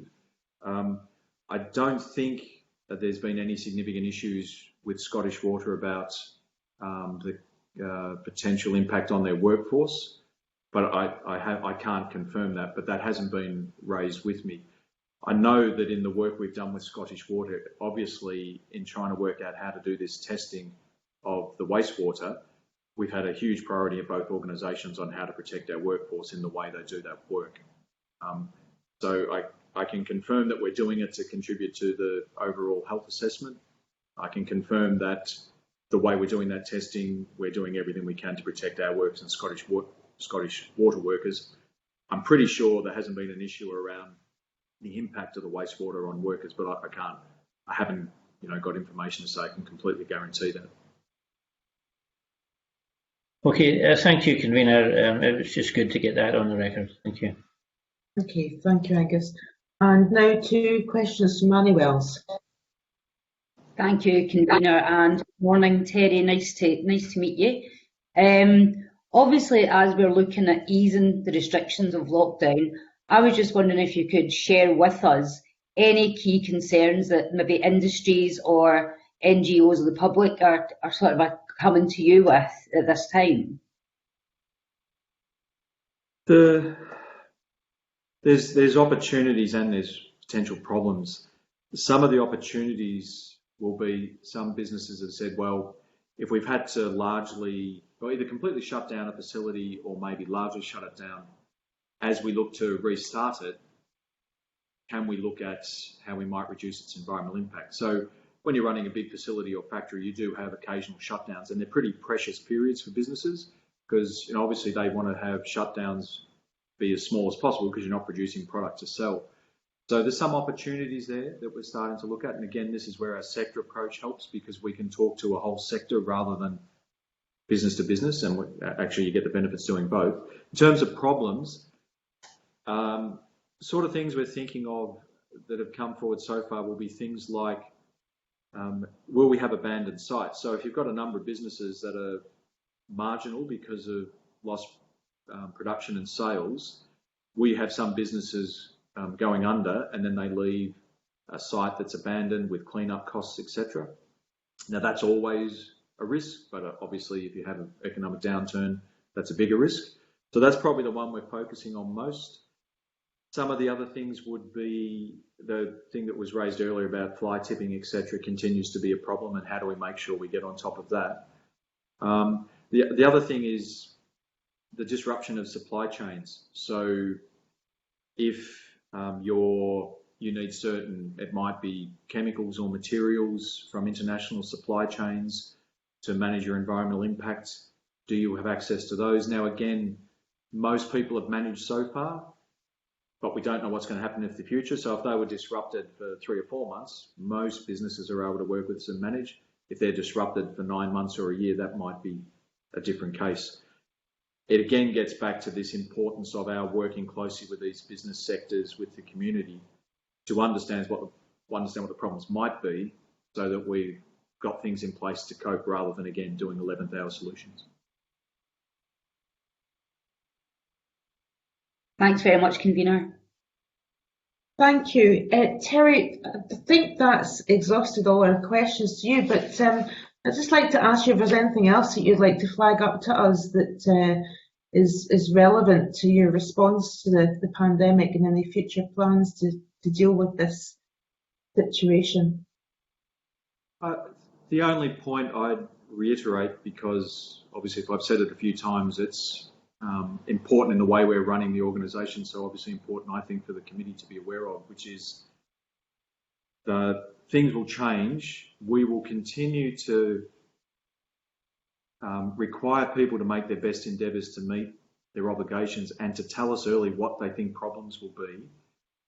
And we think that if those relationships, we spend most of our time with business on behalf of the community because, when Mark was talking before about Exxon, we spend a lot of time with Exxon because their facility causes problems for the local community.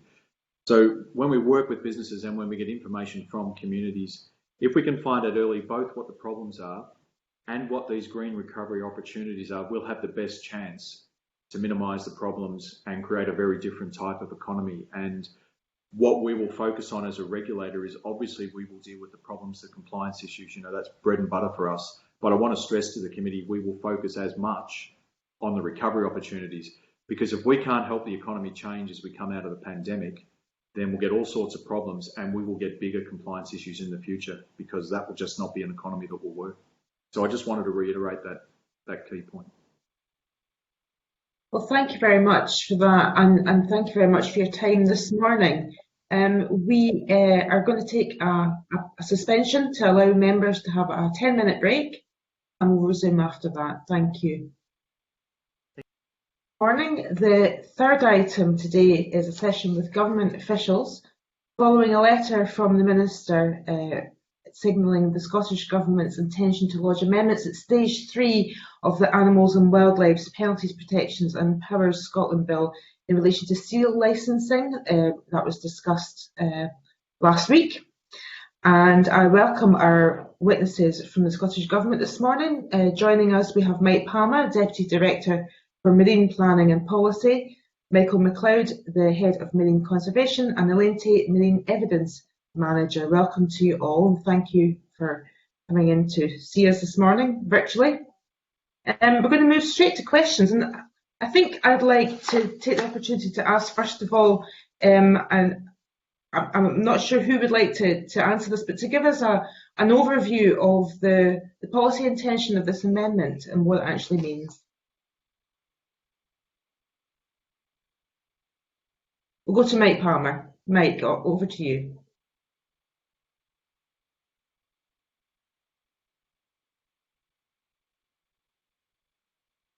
Mike, can I ask you to pause for a second while we unmute you?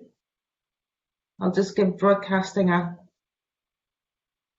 second to unmute Mike Palmer.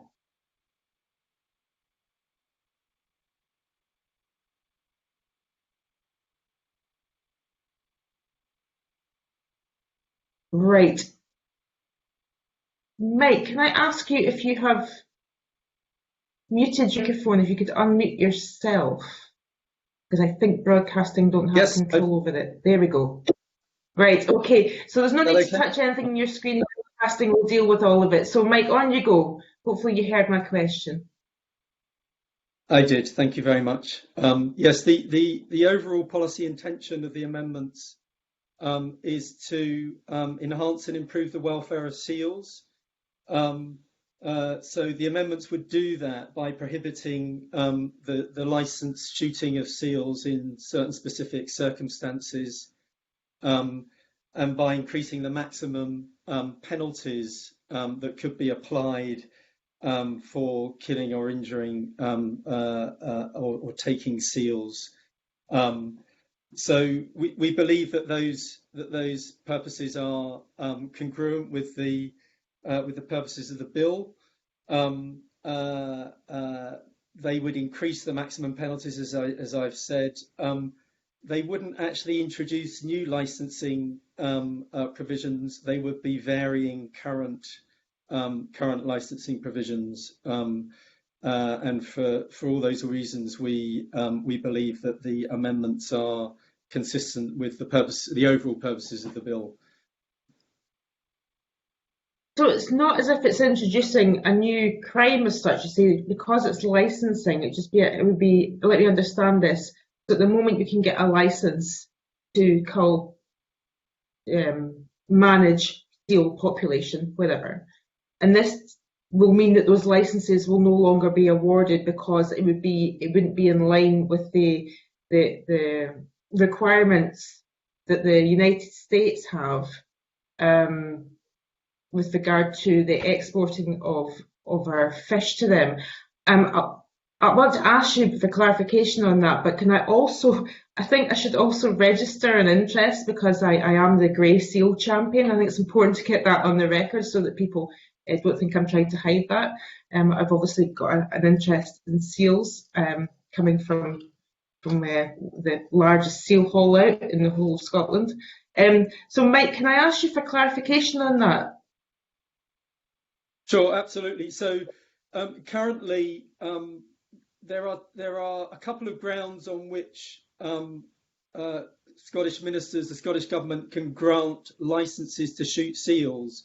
They could grant a licence to protect the health and welfare of farmed fish in and around fish farms, or to prevent serious damage to fisheries or fish farms. And as a result of that, there's a degree of shooting of seals that goes on within the fish farm sector and the wild recreational fisheries sector. And these amendments would take away those two grounds on which licenses can be granted. So it's an adjustment to the licensing regime which is currently in place, rather than bringing in or taking away a licensing regime, if you like. In terms of the US legislation which is coming in to protect marine mammals, you're absolutely right to reference that, because that is another factor which has influenced the, I guess, the timing more than anything else, by which we are bringing forward these amendments.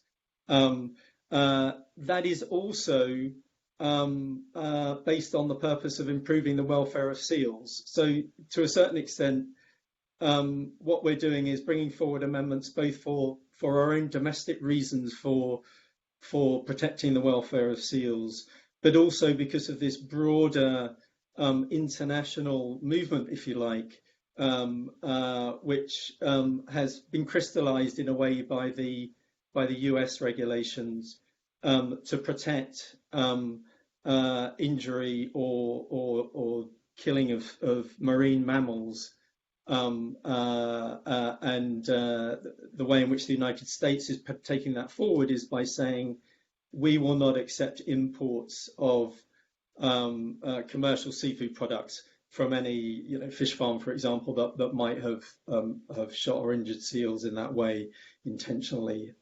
So those two kind of policy developments have come together and brought us to this particular set of amendments at this particular point in time.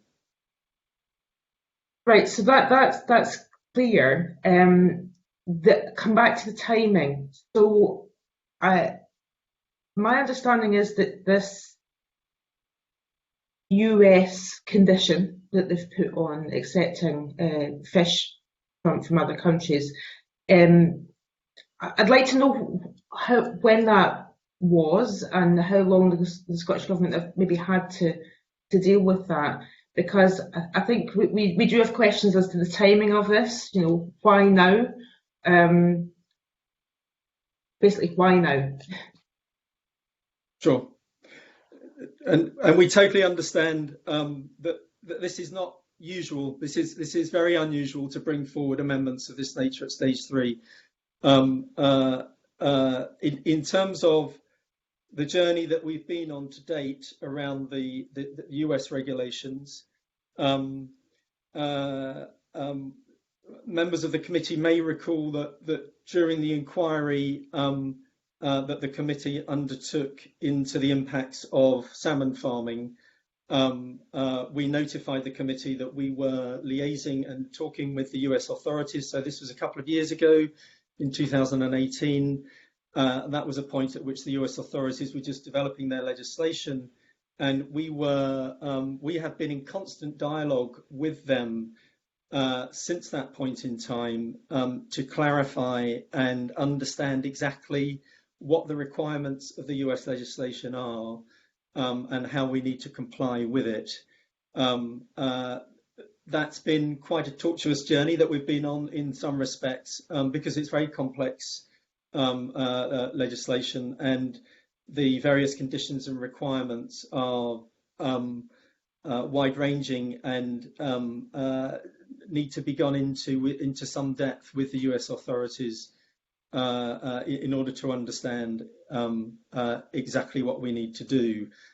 That process of liaison with the US came to a point in March, so really very recently, when we finally got written confirmation from the US authorities that they would require us to take legislative action by way of amending our licensing regime. It wasn't clear up until that point that would be exactly the set of actions that they would require us to take.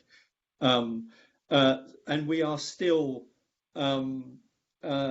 seeking to clarify some aspects of the requirements that they that they are asking us to undertake, and that's really why it's taken us right through to stage 3.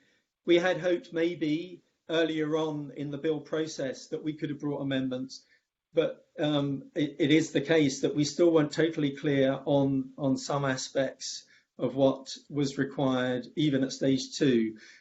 So it is unfortunate from our point of view, that in terms of the timing of the bill, we've not been able to bring the amendments forward before this stage. We would have liked to have done it earlier, but that's been a result of the quite challenging process that we've had to go through with the US authorities to clarify certain aspects of the bill. And I guess I also need to say that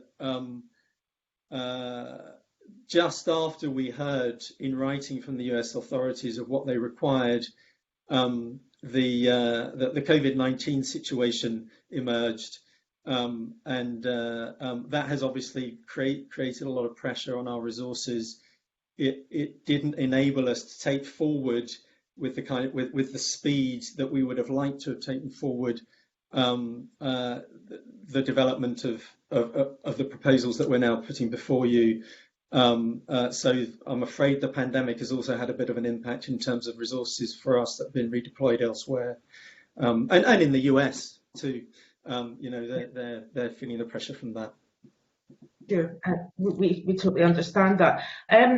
I know that Philip Carson has got some questions on the timing as well, but it seems like a good point to bring in Claudia Beamish around. Claudia, you wanted to ask some questions about stakeholder engagement in this. So I'll give Finlay a chance maybe to contact me if he wants to come in on the timing issue. But Claudia, can I come to you next? Right.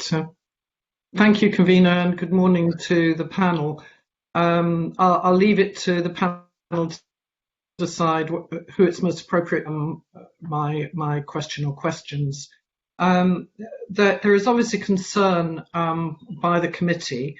Well, I've listened carefully to what you've been saying, Mike, of course, in terms of timing, but in terms of that in relation to stakeholders. And I would just highlight to you that in 2018, our committee was actually looking at the issue of the shooting of seals and the injury of seals from acoustic devices as well, which I know one of my colleagues, Mark Ruskell, is going to come on to later. But it's really a concern in the public interest that what is actually now going to happen about stakeholder interest and how that's being dealt with.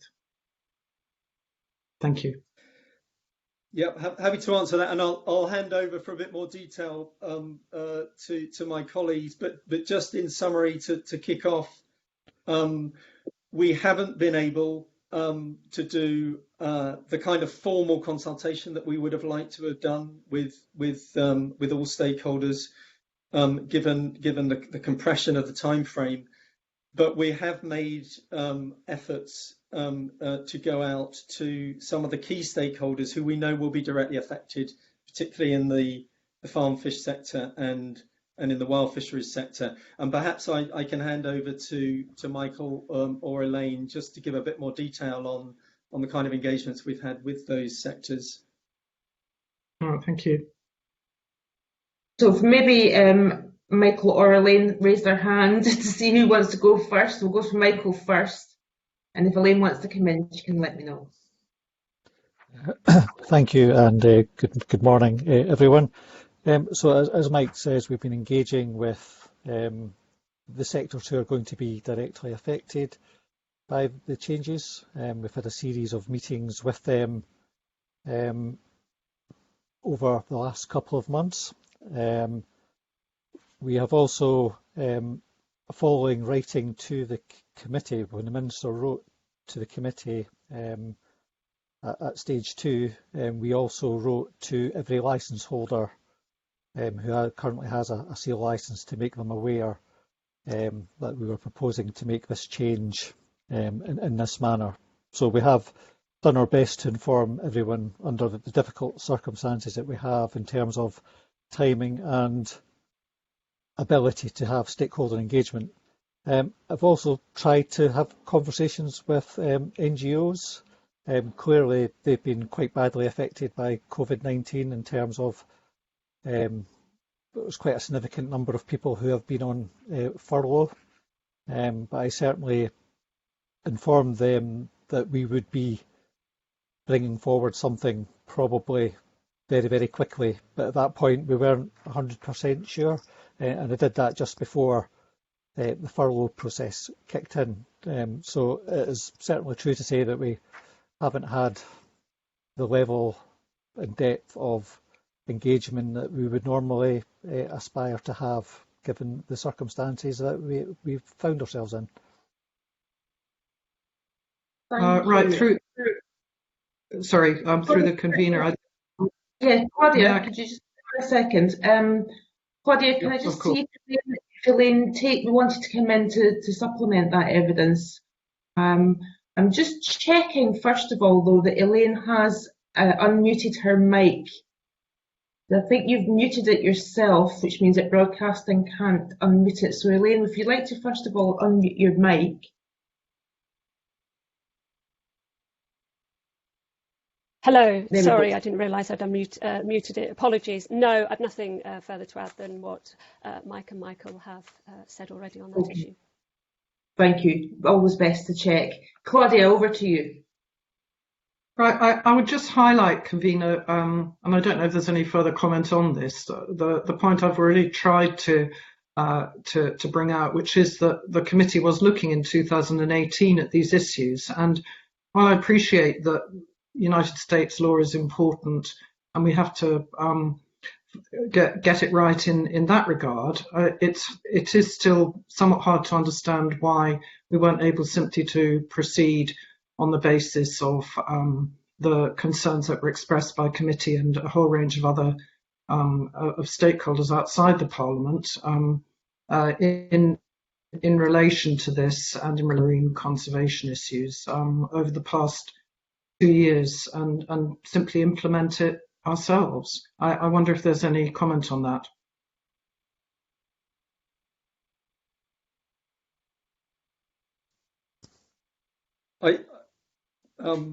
I can comment on that, convener.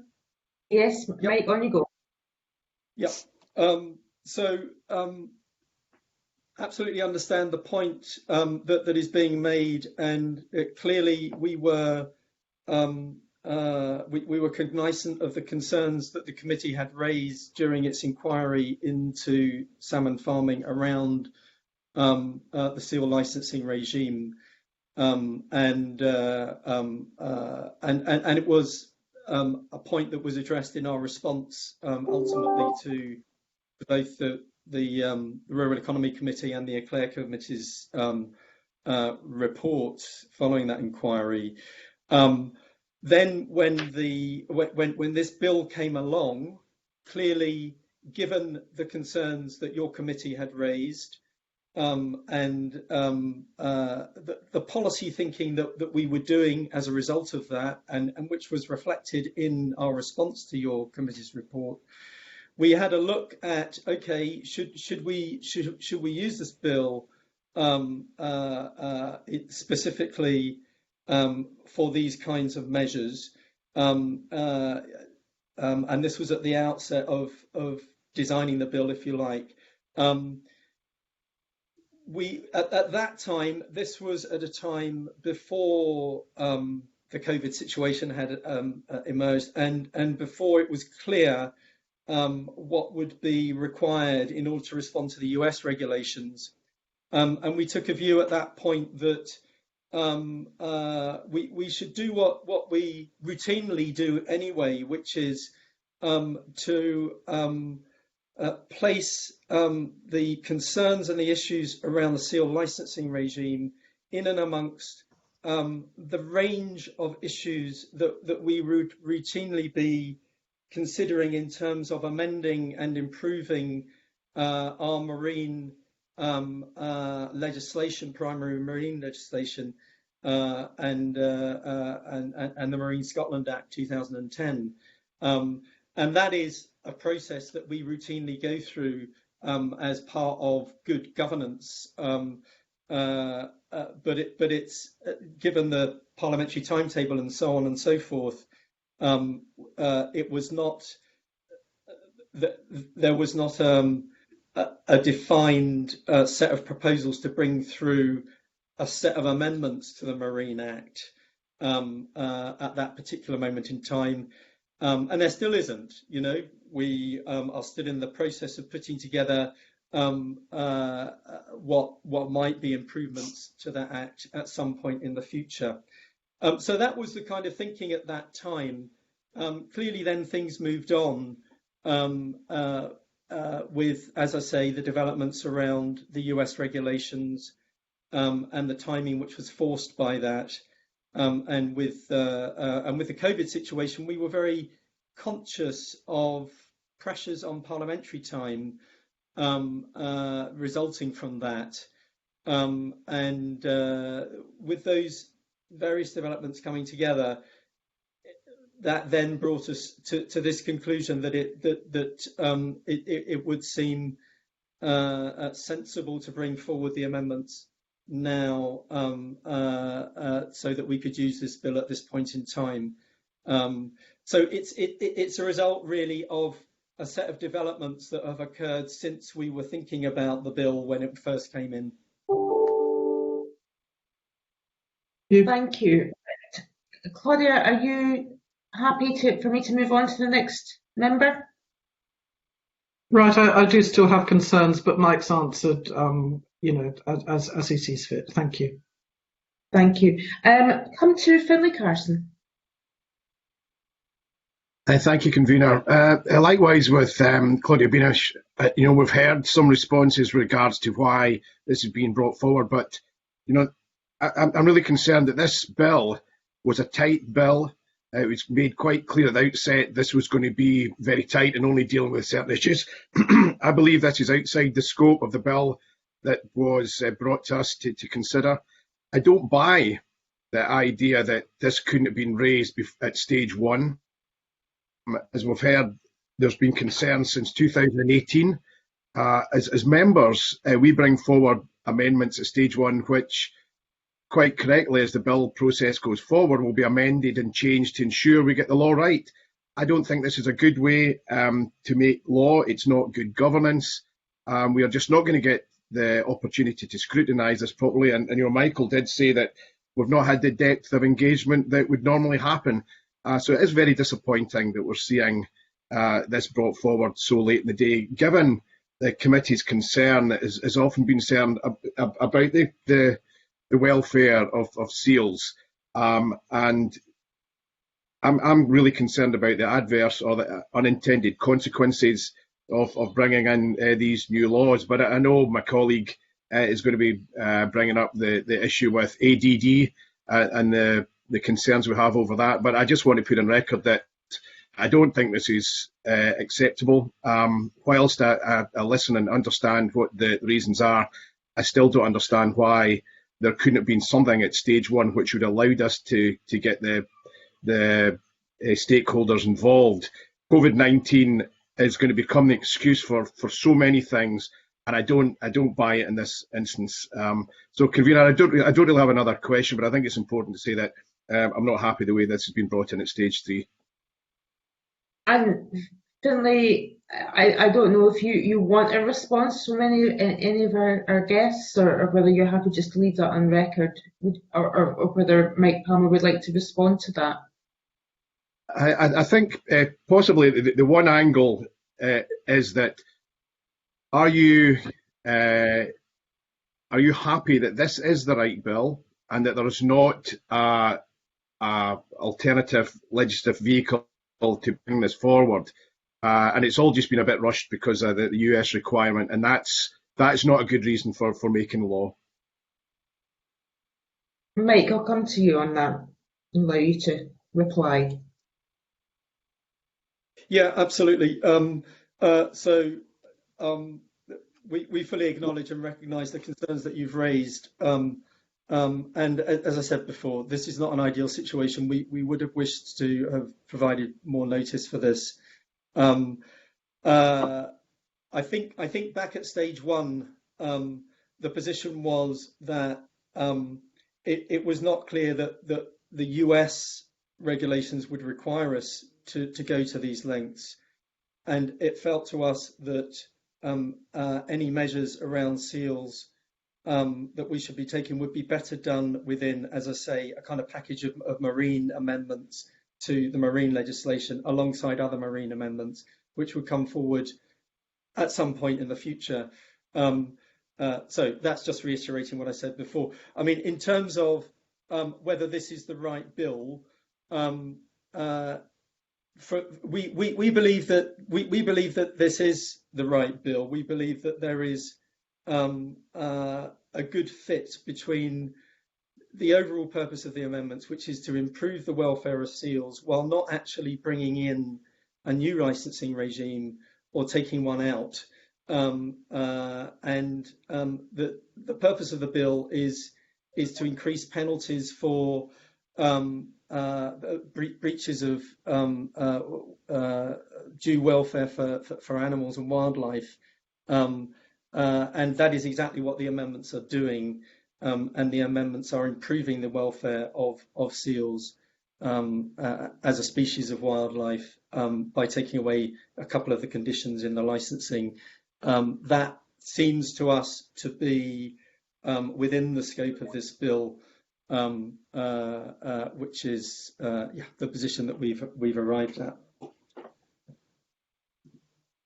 Thank you. I'll now come to questions from Mark Ruskell. Yeah, thanks, convener. I'm going to move us on because we obviously are where we are. The government has known about the need to prevent the damage to marine mammals since 2017. It's taken a long time for this licensing proposal to be brought forward. I'm glad it is being brought forward, but there are potentially some consequences to this which could have impact on other marine mammals. So as I see it, there are two ways that the industry could go if we rightfully remove the licensed killing of seals. They could use tension nets and seal blinds to prevent the access of seals to the aquaculture cages, but they could also continue to use acoustic deterrent devices. Now, looking at the scientific literature on ADDs and their impact on marine mammals, not just seals, but whales, dolphins, and porpoises. Northridge 2010 found ADDs can be detected at more than 14 kilometers from the sound source. Lepper et al. 2014, commercially available ADDs cause injury, stress, hearing damage, and behavioral disturbance. And that study then went on to found that there's a credible risk of exceeding injury criteria for both seals and porpoises. Then even this year, GOTS 2020 reported concerns about the new wave of acoustic deterrent devices called Genus Wave. So, would the witnesses today acknowledge that there is an impact on marine mammals from acoustic deterrent devices?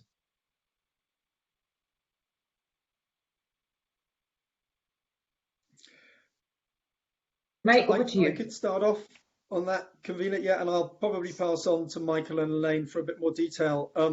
But just to start off, we are absolutely aware of the concerns around ADDs. Again, it's an issue that came up in the inquiry that your committee undertook, and that has prompted us to undertake a programme of work to look into the whole issue of ADDs and their impacts. We are undertaking government-funded research on that so that we can have a proper evidence-based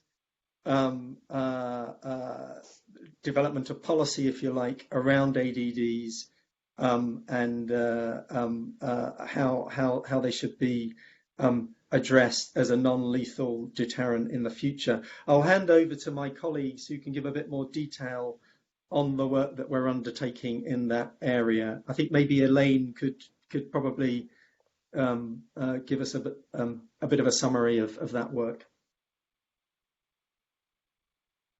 Yep, that's okay.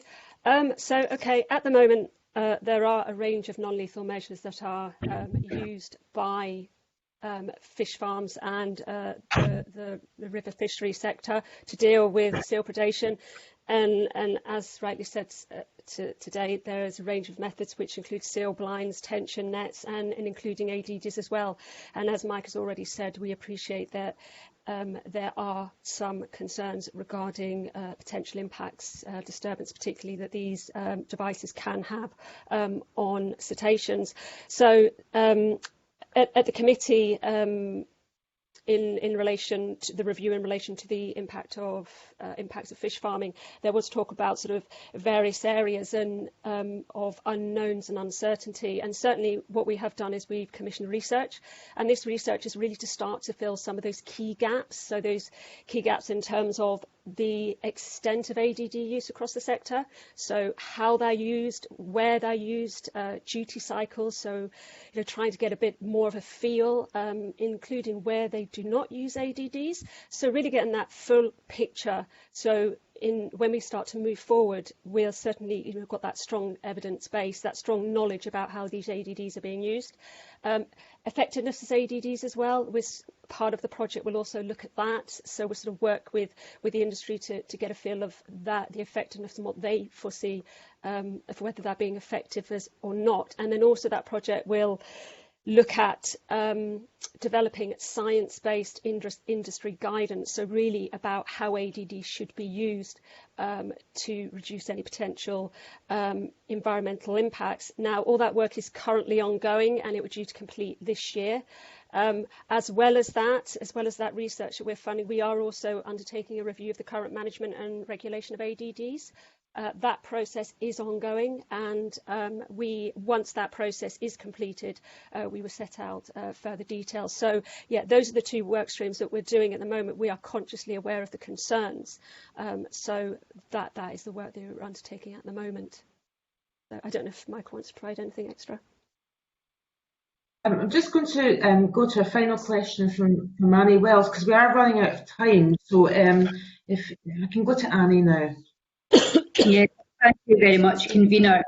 Two sort of very quick questions. Could you tell us when the research started, as there was a committee in 2018? And also, can you foresee any potential unknown consequences which might need more investigation? So the research commenced in summer last year. And that, like I say, that research is ongoing, and that will complete later on this year.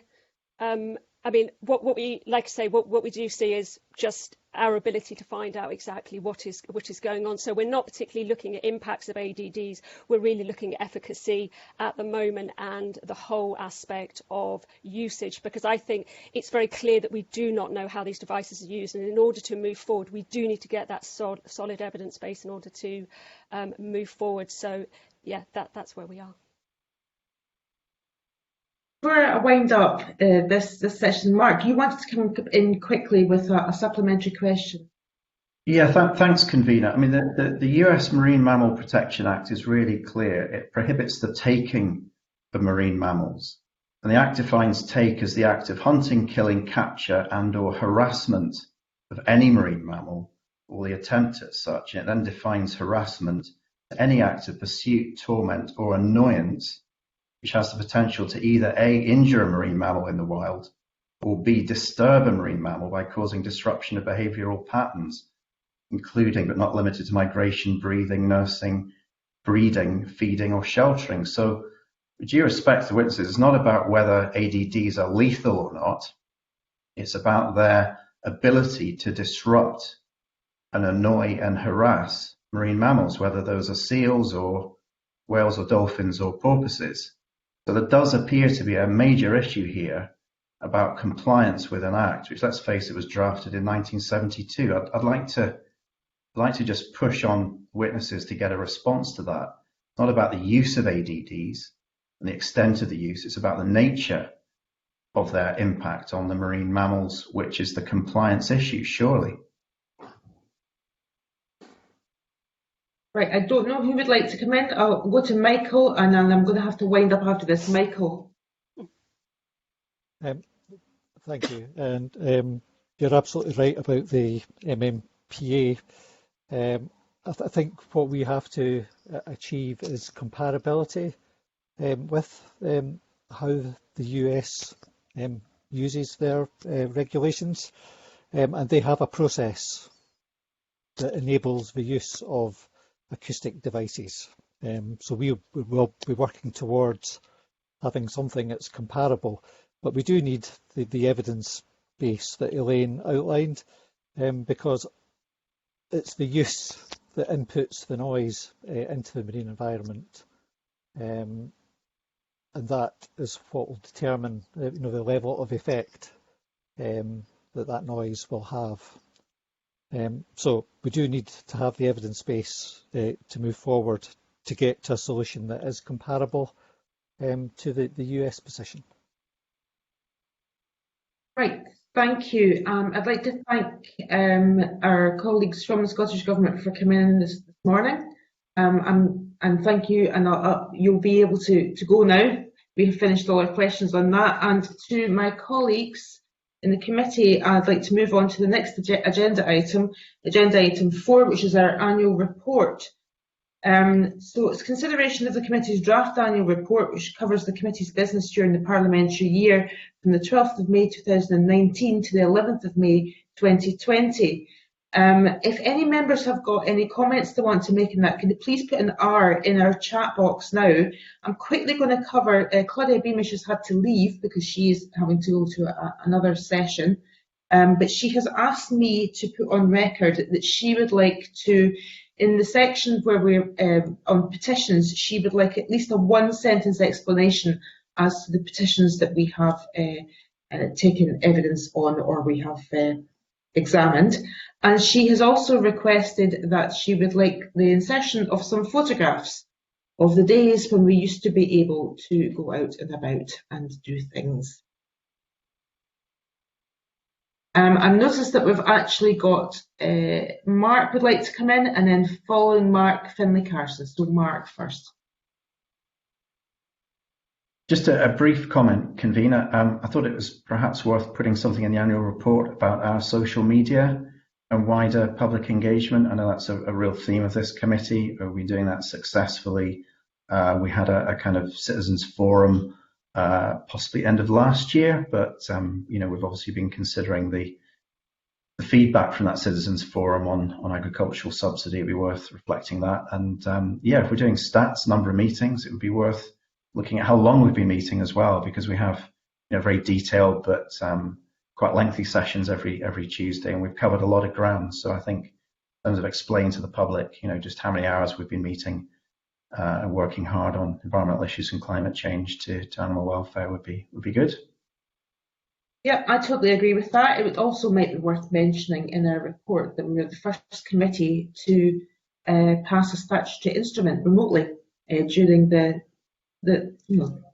time that we've had to do that. It's always good to be first, even though it's not in the best of circumstances. Go to Finlay Carson.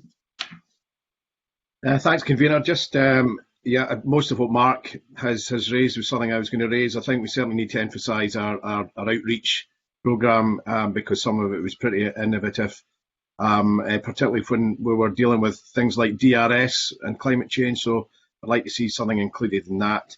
And yet we've always had a good, healthy debate over which photographs we should have in the report, and I think that's important. So perhaps I'm happy to sign off for you to sign off the text if we included these other bits, but inevitably it's probably a good idea if we have a final draft which includes the graphics and the photographs to make sure we're all happy. Now, we're not vain about our photographs, but it's always good to see before it print. Okay, sure we aren't. Okay. No other member has asked to speak in the annual report. So, are members content for me to sign off on the report with the caveat that Finlay gets to check that he looks good in his photographs? Okay, it looks like we are. Are you content for me to finalise the report before it's published? Yeah, it looks like we are. Okay, that concludes the committee's business in public today. I'd like to thank everyone who's joined us. It's been a good session with a lot in there. The committee plans to meet informally next week to progress work programme items, and we intend to meet formally in the week of the 15th of June. And we're now going to move into private session. Thank you.